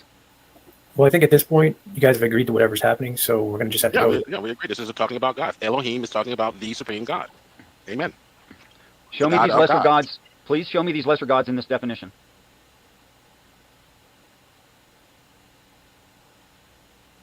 I'll be waiting forever. In your definition, this is not my definition. I did not write this. The word this. can be used of gods in the ordinary sense, but it specifically is used of the supreme God, occasionally applied by the way of deference to magistrates, and sometimes as a superlative. Angels. Can I just finish that statement? Exceeding gods. Love for you too. Something that's not in the canon Hebrew text, not in the Tanakh, actually made it into the New Testament, which is interesting given Paul's propensity to poo-poo Jewish ideas. Okay. What made it in? The 24 elders that stand before the Lamb, that's derived from the commandment to guard the Mishnah, which is not in the Tanakh, but it predates Christianity, where 12 elders from Israel or 12 people from, am I breaking up? 12 people from Israel and 12 people representing the nations will guard the temple. Interesting. So that idea, which was extra biblical as far as the Tanakh or the Jewish text is confirmed, made it into the Christian canon. And what about John's recollection of the 24 elders? Would you count that in as well, and not just Paul? Well, no, I'm referencing John in the book of Revelations. I was mentioning that Paul had a propensity to poo-poo extra biblical Jewish stuff. Okay. But extra biblical Jewish stuff made it into the book of Revelations. Fair enough. Yeah. Okay. Great judges. Probably was used to refer to the mighty men, warriors, as well. But specifically used in the terms of the supreme God, or the Hebrew literal interpretation that I gave, the God of gods. So I don't know why you're trying to flex about the Jews believing that other gods existed, or they called these. That was not my claim. Gods. That was yours. When I said the God of gods, so that's acknowledging that the Jews were not Unitarians. They believed that there were other beings, other spiritual beings that God, of course, ultimately was sovereign over, that can act on the behalf of God. So that's why you have confirm other gods. That's why you have text in Genesis in this very same book where there are two Yahwehs present. Yahweh from heaven, right, or Yahweh from earth rains down fire from Yahweh in heaven. So you had two texts, you had two Yahwehs rather in the same text. So the Jews were not Unitarians. They were monotheist, but they were not Unitarians. They believed that God could manifest in the burning bush and still be God in heaven. Please go and correct the Jews sometime soon, because lots of Jews, even Orthodox Jews, don't agree with you. I think the claim has no foundation. I don't agree with. Don't even try that. Go ahead. I will actually say the contemporary Jewish view of God is very in line with, it's more a Unitarian than Unitarians. Okay. It is pretty much as monotheistic as you can get. There is no Satan as a kind of like a second. Within the framework of Judaism, Satan is more or less viewed as an adversary angel in the book of Job. You see Okay. that Satan even has his limits. He can only do what basically the Holy One says he can do. Right. It's not the concept of Satan as we know it, well, as Christians know it, evolved. The concept of Satan in the New Testament is not the same big guy that is in, say, medieval Europe or Dante's Inferno. Yeah, I Even would say first century Dante's definitely snuck in there somewhere.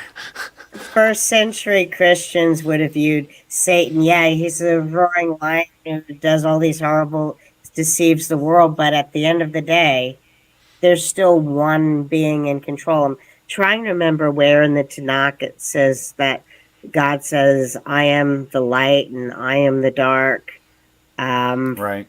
I create all these things. Right? Yep. Yeah. Yep. Listen to what Jill's about to say because I'd love to hear your opinion on it. Hold on a second. Your Next, let's claim, start 3:4, your claim 3:14. is what Jews believe. I'm going to ask you for some citations on what Jews believe. Jews believe that God spoke to Moses in the burning bush in Exodus 3:14. Okay. So he referred to Unitarianism, right? And then he referred to the burning bush. And he's going to say it again very soon. But the idea is that God, to him, the way he reads that the one and only actual God of the Jews would view it as God is both in heaven and simultaneously fully on earth in the bush simultaneously. Omnipresent and one. Omnipresent and one. It doesn't matter if omnipresent means everywhere.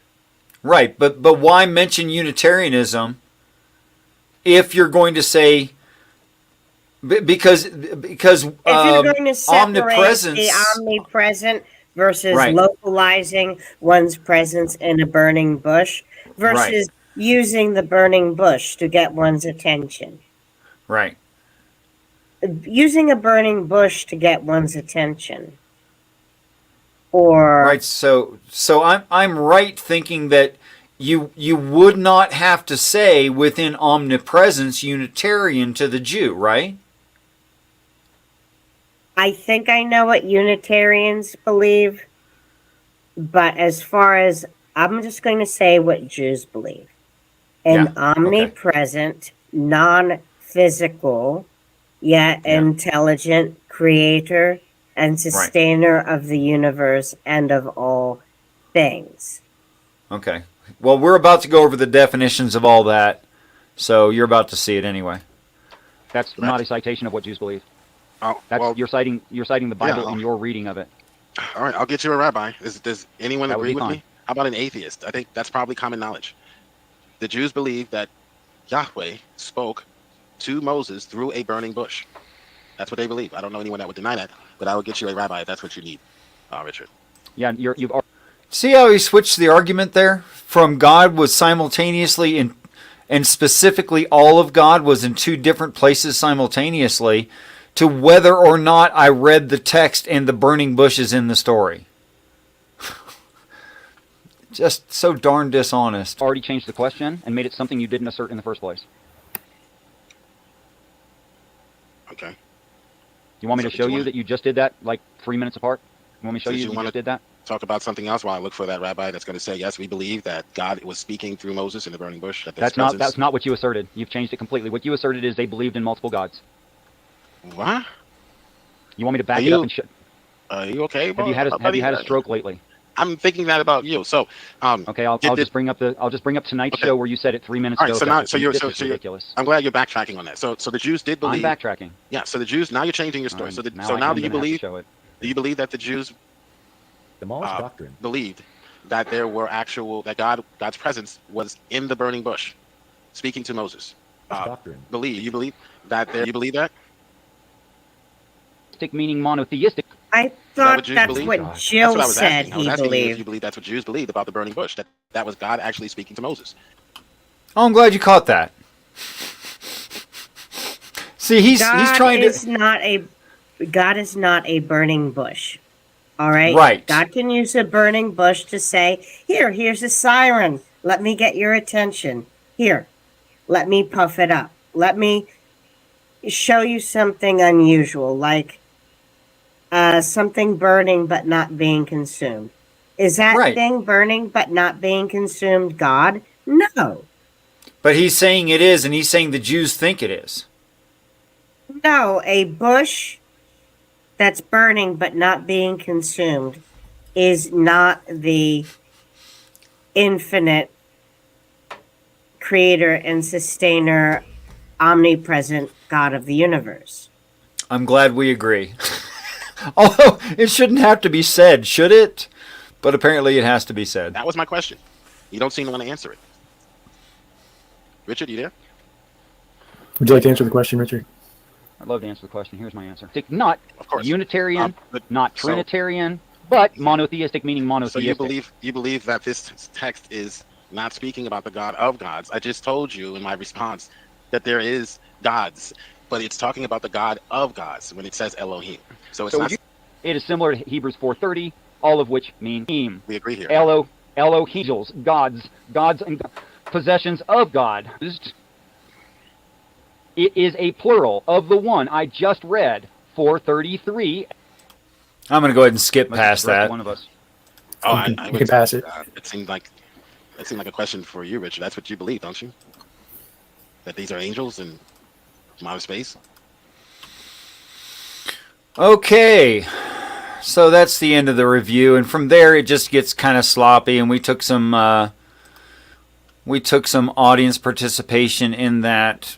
If you're interested in watching that at regular speed, although I can't imagine you being interested in something that wasn't even a debate, even though a debate was promised me, guys, I compel you, I beg you, I want to ask of you, please. I need to get into debates. I need to get sharper at the way I'm saying things and what I'm saying.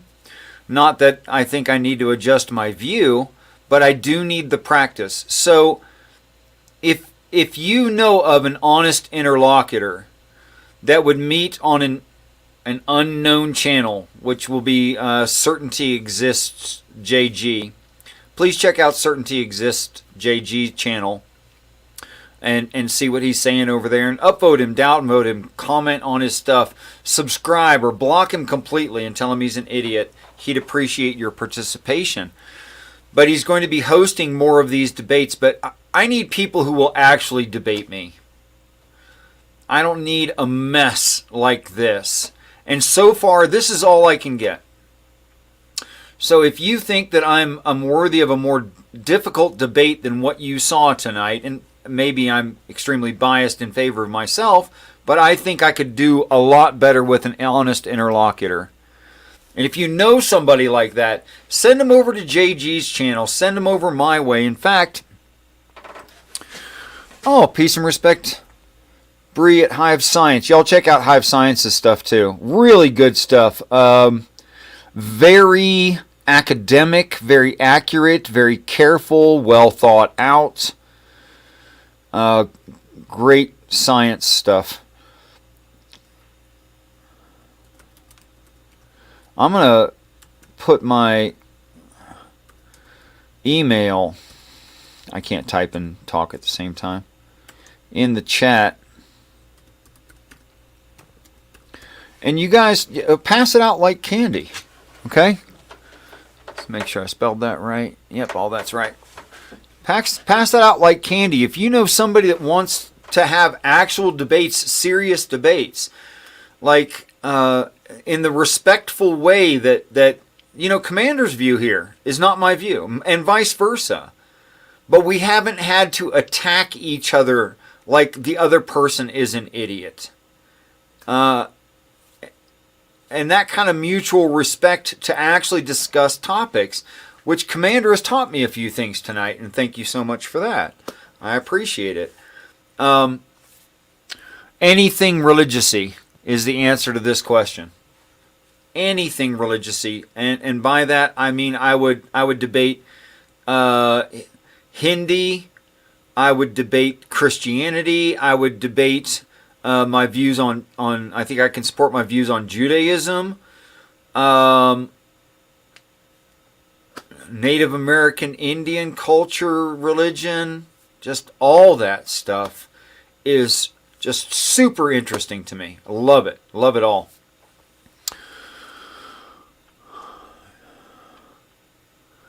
Yeah, if you want to learn, and hive science isn't doing just insects. It's much broader and bigger than that. Gets into the history of this planet, gets into all kinds of interesting stuff. Great resource for learning and real understandable language. Like Bree will use a term that's based in Latin, but then tell you what the term means, and consistently seems to do that. So great learning. All right. Let's have a look at the poll that I started at the beginning of this. If you haven't done the poll yet, do it real quick. This is your last chance. I'm going to end the poll in about 3 minutes. You got about 3 minutes to do that. Please vote on, not that you should need that much time.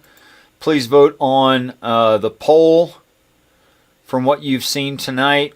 And if you didn't see enough, just wing it. Have fun. It's not that important.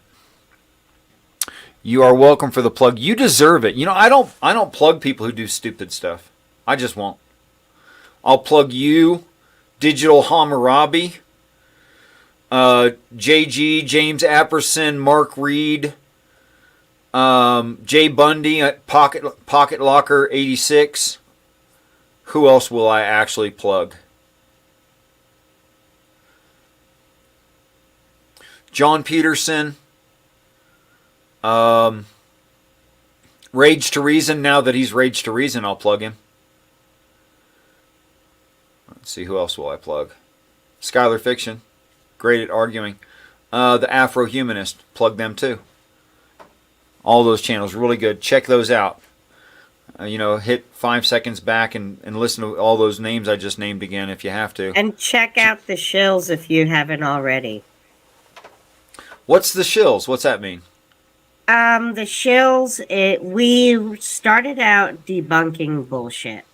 And now we're still debunking bullshit, but we're also moving to a more newsy, current affairs, yet still try to be fun and funny. We have Operator Starsky on, and it's an overall very good channel that I'm proud to be a part of. See, I asked you to shill earlier, and you didn't mention that. So The Shills is the name of the channel, yeah?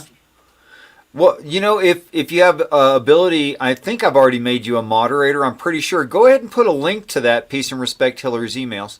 Please put a link to that in the side chat so people can check it out. The Shills. I'm going to check if you did, because I am unsure. I don't think you did. If I haven't made you a moderator yet, go ahead and make yourself a moderator. I'm kidding. I'll make you a moderator first chance I get. Just enter something into the chat. I definitely find you to be a trustworthy person. I have no problem with you. Copying and pasting. Okay, so how did the poll end up while Commander is working on that? The options I gave is critiquing me.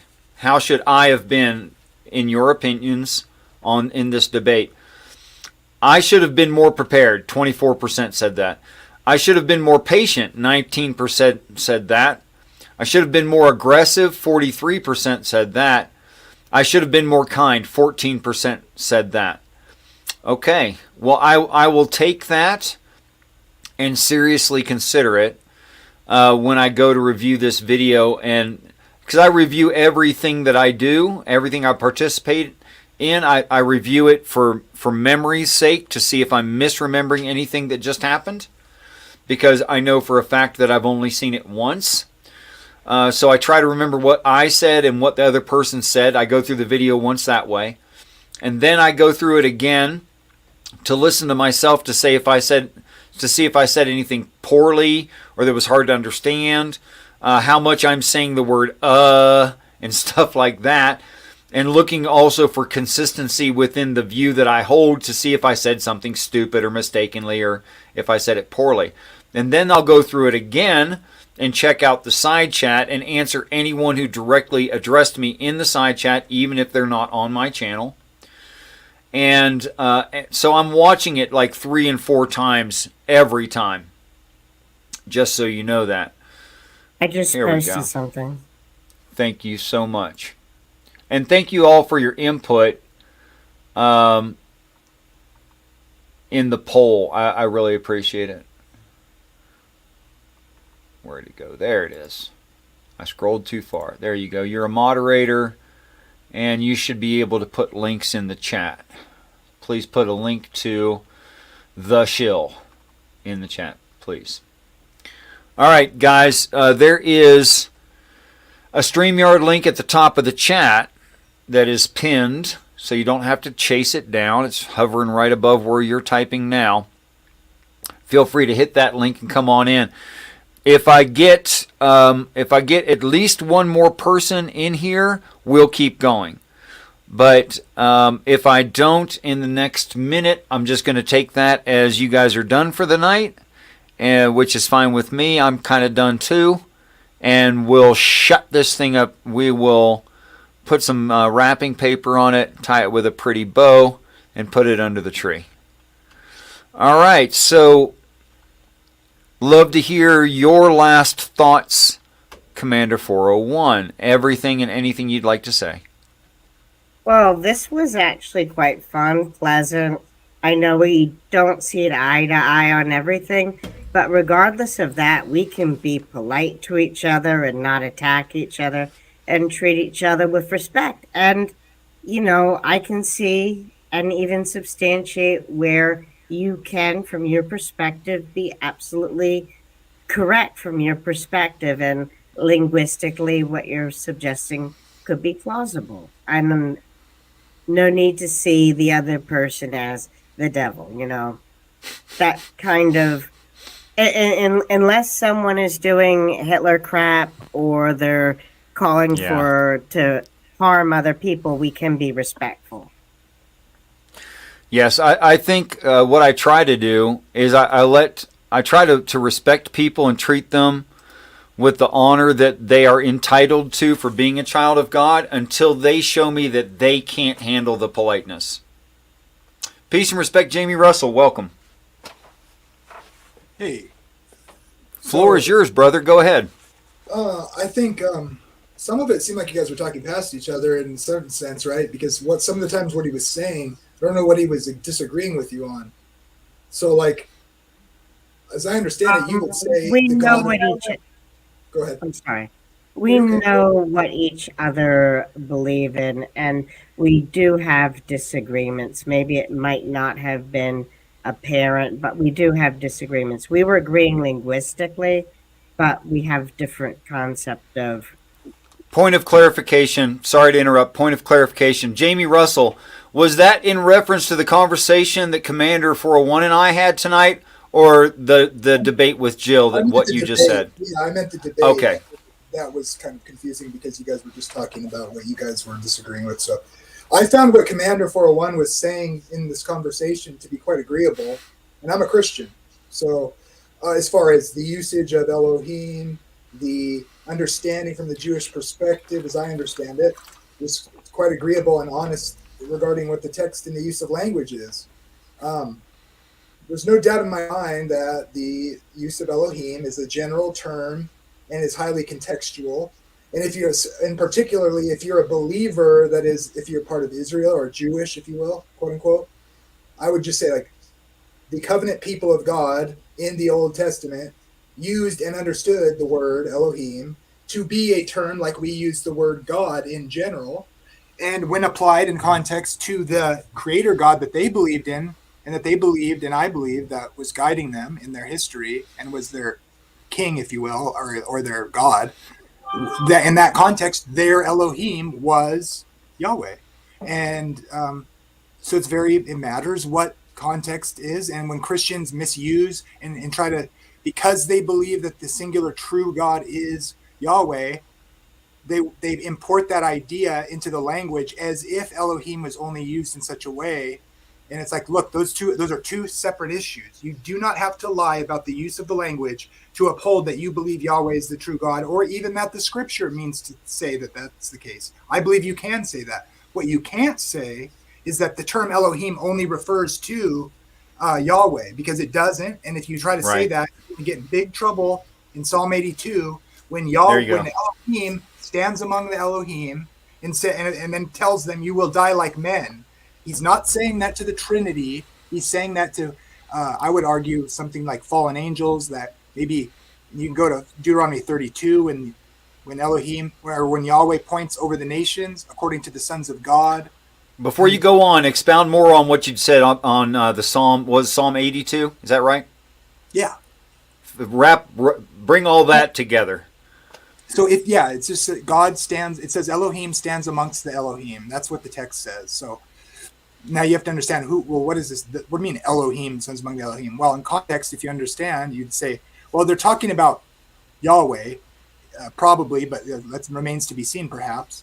And it goes on to say God will appoint one judgment over, the world, if you will. And then later on, in regards to the Elohim who stands amongst or in the midst of the Elohim, that first Elohim says, "You will die like men for what they're doing."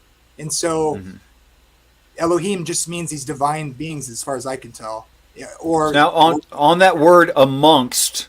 Do you agree with me that was a choice, the word amongst there, and that the actual most confirmed, most original word could mean one of several things? Amongst is one of them, but I think it also lends to the idea of not only being amongst them, but also being above them in like political stature, something like that. Yeah, I can't remember for sure if there's any immediate indication in the language that would say he's over them, but it would be something you would imply from other texts, certainly. The Most High, for instance. Why would he be called the Most High if there wasn't other ones that were above? He's the Most High because he's above the rest. Because when he challenges the false gods in around Isaiah 46, he's saying, "I am the only true God. See if your other gods can do what I've done. That is, declared the end from the beginning. Things that are surely to take place. I declared them before they sprung up and happened. And I knew that you," talking to his people through the prophet, he says, "I knew if I made it obvious what I was going to do." So it's really weird. It's very interesting. But he's saying like you didn't know I said it, but I did. So he's like saying it's embedded in his word. But you didn't realize it. If I knew, you would assign it to your false gods that they did it. Yeah. I did it in such a way where it suddenly sprung up and you couldn't deny it was me. So he's like challenging false gods. So clearly why would he challenge, figments of their imagination? Right. He's challenging that he's truly the one too. This is precisely why when there's an overall negative context to the Elohim, which, by the way, guys, Elohim can mean negative. It can. Go look into the etymology of the word. It doesn't mean that it has to be benevolent. It doesn't. So when the context is false or evil or misguided, lowercase g God, what I tend to do is not use the word angel, but use the word demons or false prophets or something like that, depending on how it's being used. But then when it's obviously a benevolent act, like the creation narrative, and I'm glad we have a planet to live on rather than me being, I don't know, non-existent at all or whatever. And I know that's speciesism, but in those cases, I'm going to translate it as angels because they're doing something good, if that makes sense to you. I think that's appropriate. I think because Right. for instance, you could say the Elohim that are coming up from the ground in the Witch of Endor. That's what it says. It says she saw Elohim coming up from the earth, and in their concept Right. of the afterlife, or the the other unseen realm, the ground is where where death is. It's the underworld. Right. So Right. Elohim coming up from there seems to have a connotation of what we might call fallen angels, let's say, or something of that effect, or whatever. Whether that's appropriate or not, the point is, God's messengers come down from above, and evil would come up from below. I mean, but it's not necessarily tells you that explicitly, but the concept is there, I would argue. I believe that human beings are supreme in the environment that human beings are presently in. You put me against a dolphin, I am not supreme. Not even close. I mean, in their natural environment. However, you put a dolphin in my environment, I'll kick its ass. Have you seen that clip from it's got Mark Wahlberg and what's his name, the comedian who played the elf or whatever his name is? I forget his name. But he the tall curly-haired guy, yeah, right. There's a scene where he's like, they're making fun of him, and his partner's like, I'm a lion, you're just like a tuna. And then he goes into this long riff about how, no, you a lion, come into my domain as a tuna, and I'm a school of 608-pound fish, and you can't even breathe underwater. You are in trouble, mister. It's funny. It's true. Not that I knew that movie or whatever, but yeah, it's environmental. It's not about ultimate supremacy. It's ultimate supremacy by conditions. I want to bring up the translation of that verse you were talking about from Chabad.org to just to give you an idea of how it's translated. I said, you are angelic creatures, and all of you are angels of the Most High. Indeed, as men, you all will die. So that is an Orthodox Jewish translation.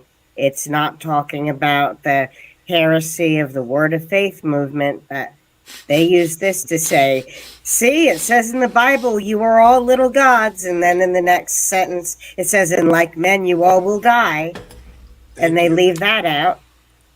It's clearly a divine setting, too, if you actually look at it carefully. It's clearly, I believe so, suggestively in heaven, these divine councils type of scenes you see in Job. When Job comes before God, it says in Job, when he came before God, that's a heavenly picture. It's a heavenly courtroom scene, if you will, in a sense, right? It's, or you could say it's in God's temple or something. Commander, would you read that again for us, please? That was beautiful to my heart, and I don't know a whole lot about the Hebrew language, but it sounds to me that if that were in Hebrew, it would sound more poetic and beautiful. If you have the Hebrew and you can say it, would you say it?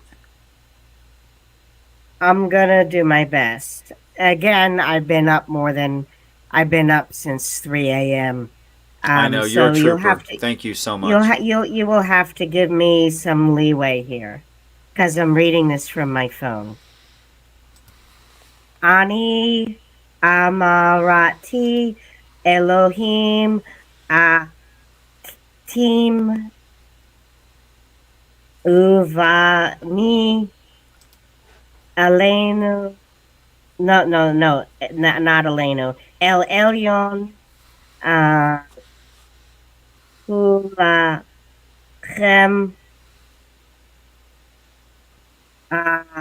Chen Ka'adim.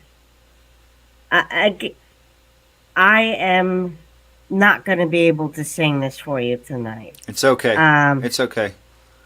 But everything is poetic. Yes. What you have to understand is any language that has been suppressed for hundreds or thousands of years, it's basically held together by the scholars and the poets, and they make it more beautiful. And just to make a plug for the Ukrainians, their language has a lot of the same tricks to make better melody that Hebrew has. And a lot of Ukrainian folk music and Jewish folk music sounds very similar. But let me read it in English. I said, you are angelic creatures, and all of you are angels of the Most High. Indeed, as men, you will all die, and as one of the princes, you will fall. And that actually reminds me of the Isaiah 40. It's one of you'll have to go back to some of the streams that I did with Richard, because Isaiah 40 has a certain place when some buffoon was comparing himself to the king of Israel and the second coming of God. Isaiah 40 was our Parsha for that week. And it's like, as princes you will fall, and it reminds me that he makes the rulers of the earth come to nothing, and the kings of the earth come to nothing, and the rulers. You can tell I'm tired. He makes princes You're doing come great. to nothing, and he makes princesses nothing, and the rulers of. I just can't remember it right now, but it is beautiful. That entire Haftarah, that entire chapter, magnifies the scale of the Almighty to how puny mankind is. Yes, this idea of the spiritual forces behind the rulers of nations on the earth is in prophecy, right? Prince of Tyre, Ezekiel 28, and other places as well. And then Paul in the New Testament even takes notice of that and speaks on those terms. It's the spiritual forces behind the nations that oppose God, for instance, or God utilizes, you could say too, is clearly there in the Hebrew Bible. And so I think it's really neat. And then there's even this meta story in Daniel where Michael is fighting Satan, and it's interwoven with these nations that are opposing God's people. He makes the despots the earth come to nothing. He makes the rulers of the earth come to nothing, and the despots as emptiness. And I'm just screwing it all up, but it's beautiful. And even if you're an atheist, you should go and read it. Yes. Commander, I want to thank you so much for your time, but you've been here 2 hours, and you were already up too late when the 2 hours began. I want to deeply thank you for your commentary and your helping and educate me. I appreciate that very, very much. But I'm going to kick you out if you don't leave on your own. I'm going to leave on my own. Have a good day, Richard. And I hope I didn't screw up too much. Well, thank you. That was good. She was good. It was really good, yeah. Yeah. The one thing I wanted to point out, what I had on the screen there, I hope you could see I was highlighting it. But I wish you'd share it again, actually, because I'd like you to talk about it. So you were moving your mouse around. I was listening to her. If I was distracted, there was probably somebody else was. Would you go over that?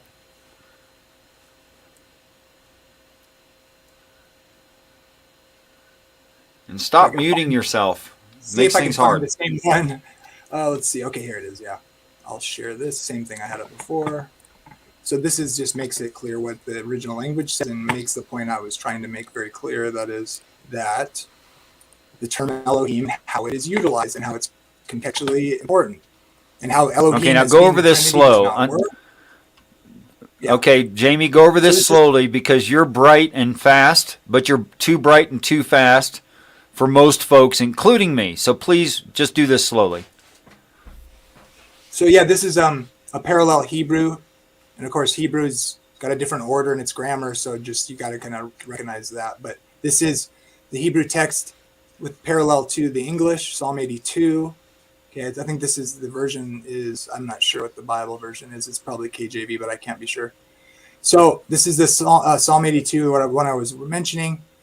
God takes his stand in the congregation of the divine among the gods. Why is it said that way? Because the text says that. That's a pretty good word for word translation. God takes his stand in the congregation of the divine among the gods. The divine is El in this context. So notice this. God, capital G, so in reference to the God of Israel or Yahweh, clearly in context. Yes. Although it doesn't say Yahweh, this is what's interesting. It says for God, which is a good translation, capital G, the leader of gods, according to Israelites, right? The writers of the text. But it's in the original language, it's just Elohim is God. So yes, Elohim can mean Yahweh, right? So here's the parallel. The word God, capital G, which is a translation decision, but a good one, is simply Elohim. Okay? Yeah. And then takes his stand in the congregation of the divine, meaning, which is a good hint that this is a heavenly scenario here, right? So he takes his stand in the congregation or the council or his divine council, as I've called it.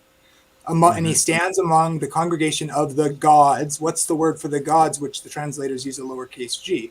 The term Again, there, Elohim. Elohim. So Yes. what are you going to do with that?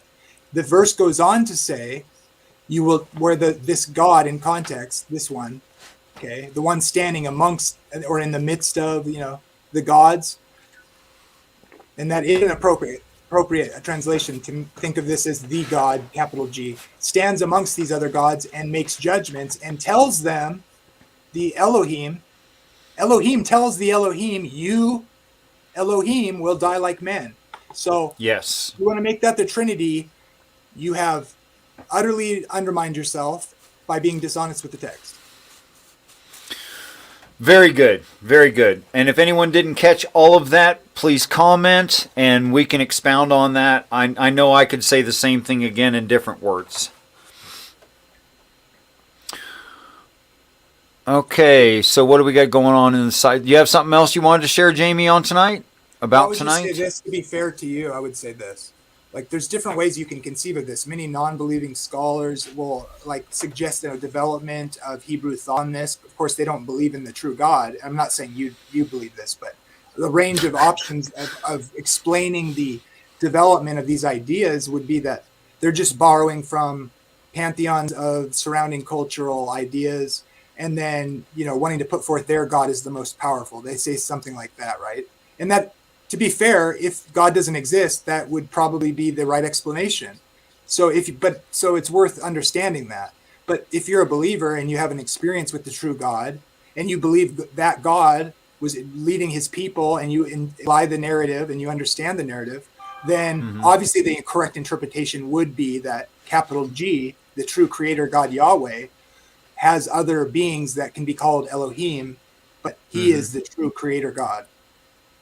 So I do have a little bit of pushback on that, and thinking only if you think of it exactly the way that I think you expressed it, which you might have to correct me on, Jamie. Yes, I agree with you completely that the non-religious view of it could say something like this is borrowed from more ancient traditions than the Abrahamic religions, and that's a good explanation for it. But I'm a theist. And I do believe that I have had contact with the God of mankind. And what I believe is necessary in the understanding of that God is that God loves us. And that us is not exclusive, it's inclusive. In fact, it's fully inclusive of all peoples, of all nations, languages, tongues, etc., all people. So I would contest that actually the scholars are onto something as far as what is evidently there, but in a non-theistic view, they claim that it's borrowing.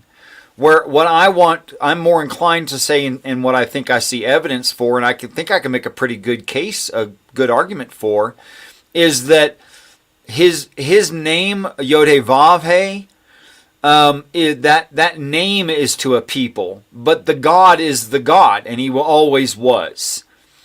And although they call him by different names than Jehovah or Jah, it does mean the exact same God. And what we're actually seeing is that actual God told everyone the truth to start with. Now, how much it got twisted and got weirded out by traditions and wars and people mingling together and all kinds of different stuff, that can be discussed. But I think if I say something like, Yod-Heh-Vav-Heh gave the truth to the Jews, well, now I have to ask the question, is it benevolent to tell only one small group in the ancient Near East the truth? Which I think it wouldn't be benevolent. You'd have to tell them all. I actually agree with the concept there. I would just understand the history in a particular way. So I do think, I would say something like, I think that's reasonable, in other words, to start with. I'll say that. So I do think God loves everybody, and so he wants all people to know, like you were saying. But it depends on how you start the narrative or how you think of the history there. Like, I don't want to so I would say something like, I'm a young earth creationist, but I don't even think you have to be a young earth creationist or take the Bible in that way to believe this. I think you could get there other ways, but I'll just try to explain it kind of like how I would say it real briefly. And that is the way I see the narrative. I'll just put it that way. The way I see the narrative, you can put the timeline however you want, longer, shorter, however, whatever. But the idea would be that the stories in the order that they're given in Genesis, especially, right, is that God came, God makes man and creates it or whatever, however you want to look at it. And he puts the first humans, if you will, who are everybody descended from. And so in that sense, everybody is from them in some sense, right? And that he gave them their ways and then they went astray. And now because he loves his creation as humans, right, that are his image bearers, he wants to bring them back to him through faith. And so then the story we see pursue is God implements teachings like through animal sacrifice, perhaps, and then the nations, and then everybody goes just desperately wicked, and he does the flood, is in my view, and then at the Tower of Babel, he's trying to give them instructions, but many of them won't listen. And so in mercy, he separates them because he had promised he would never do this or that, for their sake or whatever. And so the idea would be is what happens is, yes, the knowledge of God, and there's evidence for this in like ancient Chinese languages, in ideas of other cultures. I would argue that came out of Babel because they all had an idea or an understanding of like the flood story, which was the true God, and they all have versions of that kind of gets distorted for whatever reasons. And then he calls Abraham to bring for a special purpose in bringing the Messiah. And then, of course, along the way, they receive oracles of God because they are special in the sense that they'll bring forth the salvation for everybody. And so God's continuing through them because the other nations had gone astray, and he kind of gives them over or allows them to rebel, but that he will ultimately try to call them back is through the Messiah. And then, so in that sense, the Jews have that special role, but not because God doesn't call people, because they wouldn't listen, and he's got to do it a certain method. And he does so by becoming a man or something like that. I'm okay with that. That's pretty good. I did not bring, although it might look like it to you, Jamie, I want to assure you that I did not bring up this to ridicule you or anything you said. In fact, that's not even the topic. But our friend, look out for number one, I am aware is naturally French speaking, and English is not Oscar's primary language. So I want to help you in sentence structure here, because I love you, not to embarrass you. This would be better written as YEC is an absurdity in critical thinking. Yeah, sure. Just so you know that. So that's why I tried to say at the beginning to not get like bogged down, for people not to hear what I'm saying too. Because if you don't, like I said, if you just take the narrative straightforward and you consider the genealogies and stuff, your average person is going to have this idea that God created Adam and Eve about 6,000 years ago. Now, you don't have to read it that way, but the narrative is what it is. One story after another of narrative of God intervening and speaking to man. So the timeline, forget I said anything about it. Just the narrative and the storyline. It wasn't important to your point, yeah. Right, and so I shouldn't have said it, but you can still see the teachings of the stories and what's going on. What is it? God is calling back man to himself. They're rebelling. He's having to do certain things all of the time, giving hints that he will bring a way back to him, and then he does ultimately, I believe, in Jesus Christ. But so the point is, he is after them. He wants them back. He wants the apple of his eye, and that's all people. Well, look out for number one. I believe your name's Oscar. Tell me if I'm wrong sometime. 2:17 in the morning. Man, I really appreciate that. Never do this again. Never. Don't stay up till ridiculous to interact. Although I love you, I truly do. All right, I'm going to call that a wrap up. Anything last minute, last second things you want to add to everything you've said? I would say there's precedent to think the reason he's judging them in Psalm 82 that we looked at could be related, and there's different interpretations of Deuteronomy 32:8, where it says he may suggest he appointed angels over the rebelling nations, and that could be actually a way that and some of them went awry for whatever reasons we don't know, but that his original intention was for them to rule over them and bring the knowledge of himself in some sense through them. But the text just doesn't say, so we can't know for sure. And you don't have to look at it that way. But so I would just look at Deuteronomy 32 and compare it to Psalm 82 if you're interested in kind of seeing if what I'm talking about makes any sense. But Richard, love you, man. See you later. Love God you bless. too. Thanks for your participation. God bless you too. All right, guys. That's the end of the show. 2 hours and 15 minutes is enough of this, isn't it? Bring me harder interlocutors if you're so inclined. But I'd deeply appreciate it if you did. I'm going to try to have more debates, hopefully actual debates, on JG's channel, Certainty Exists. Mark Reed is debating tonight. Oh, yeah, check him out. Mark Reed's brilliant. And he can be a little bit overpowering at times and kind of talk over you a little bit, but I think that's just his style. I don't think he's trying to be offensive. I think he's an honest individual and definitely worth a listen. He has some really interesting thought and quick on his feet. Quick on his feet, applying logic in the now, which impresses me. Thank you, everyone that came by. I'm not even going to try to say all your names. I'm going to miss a few. What the Beck, Math Pig, Hive Science, Oscar, thank you so much, Law of Faith, Jody Burns, 420 Atheist, and a couple other you guys. I tried to bring you up and paid attention to you in the moment when you first showed up because I know I can't recall all the names. In fact, I can't even scroll through them all at this point. There's been too many entries. Peace and respect to you all. Thank you so much for coming by.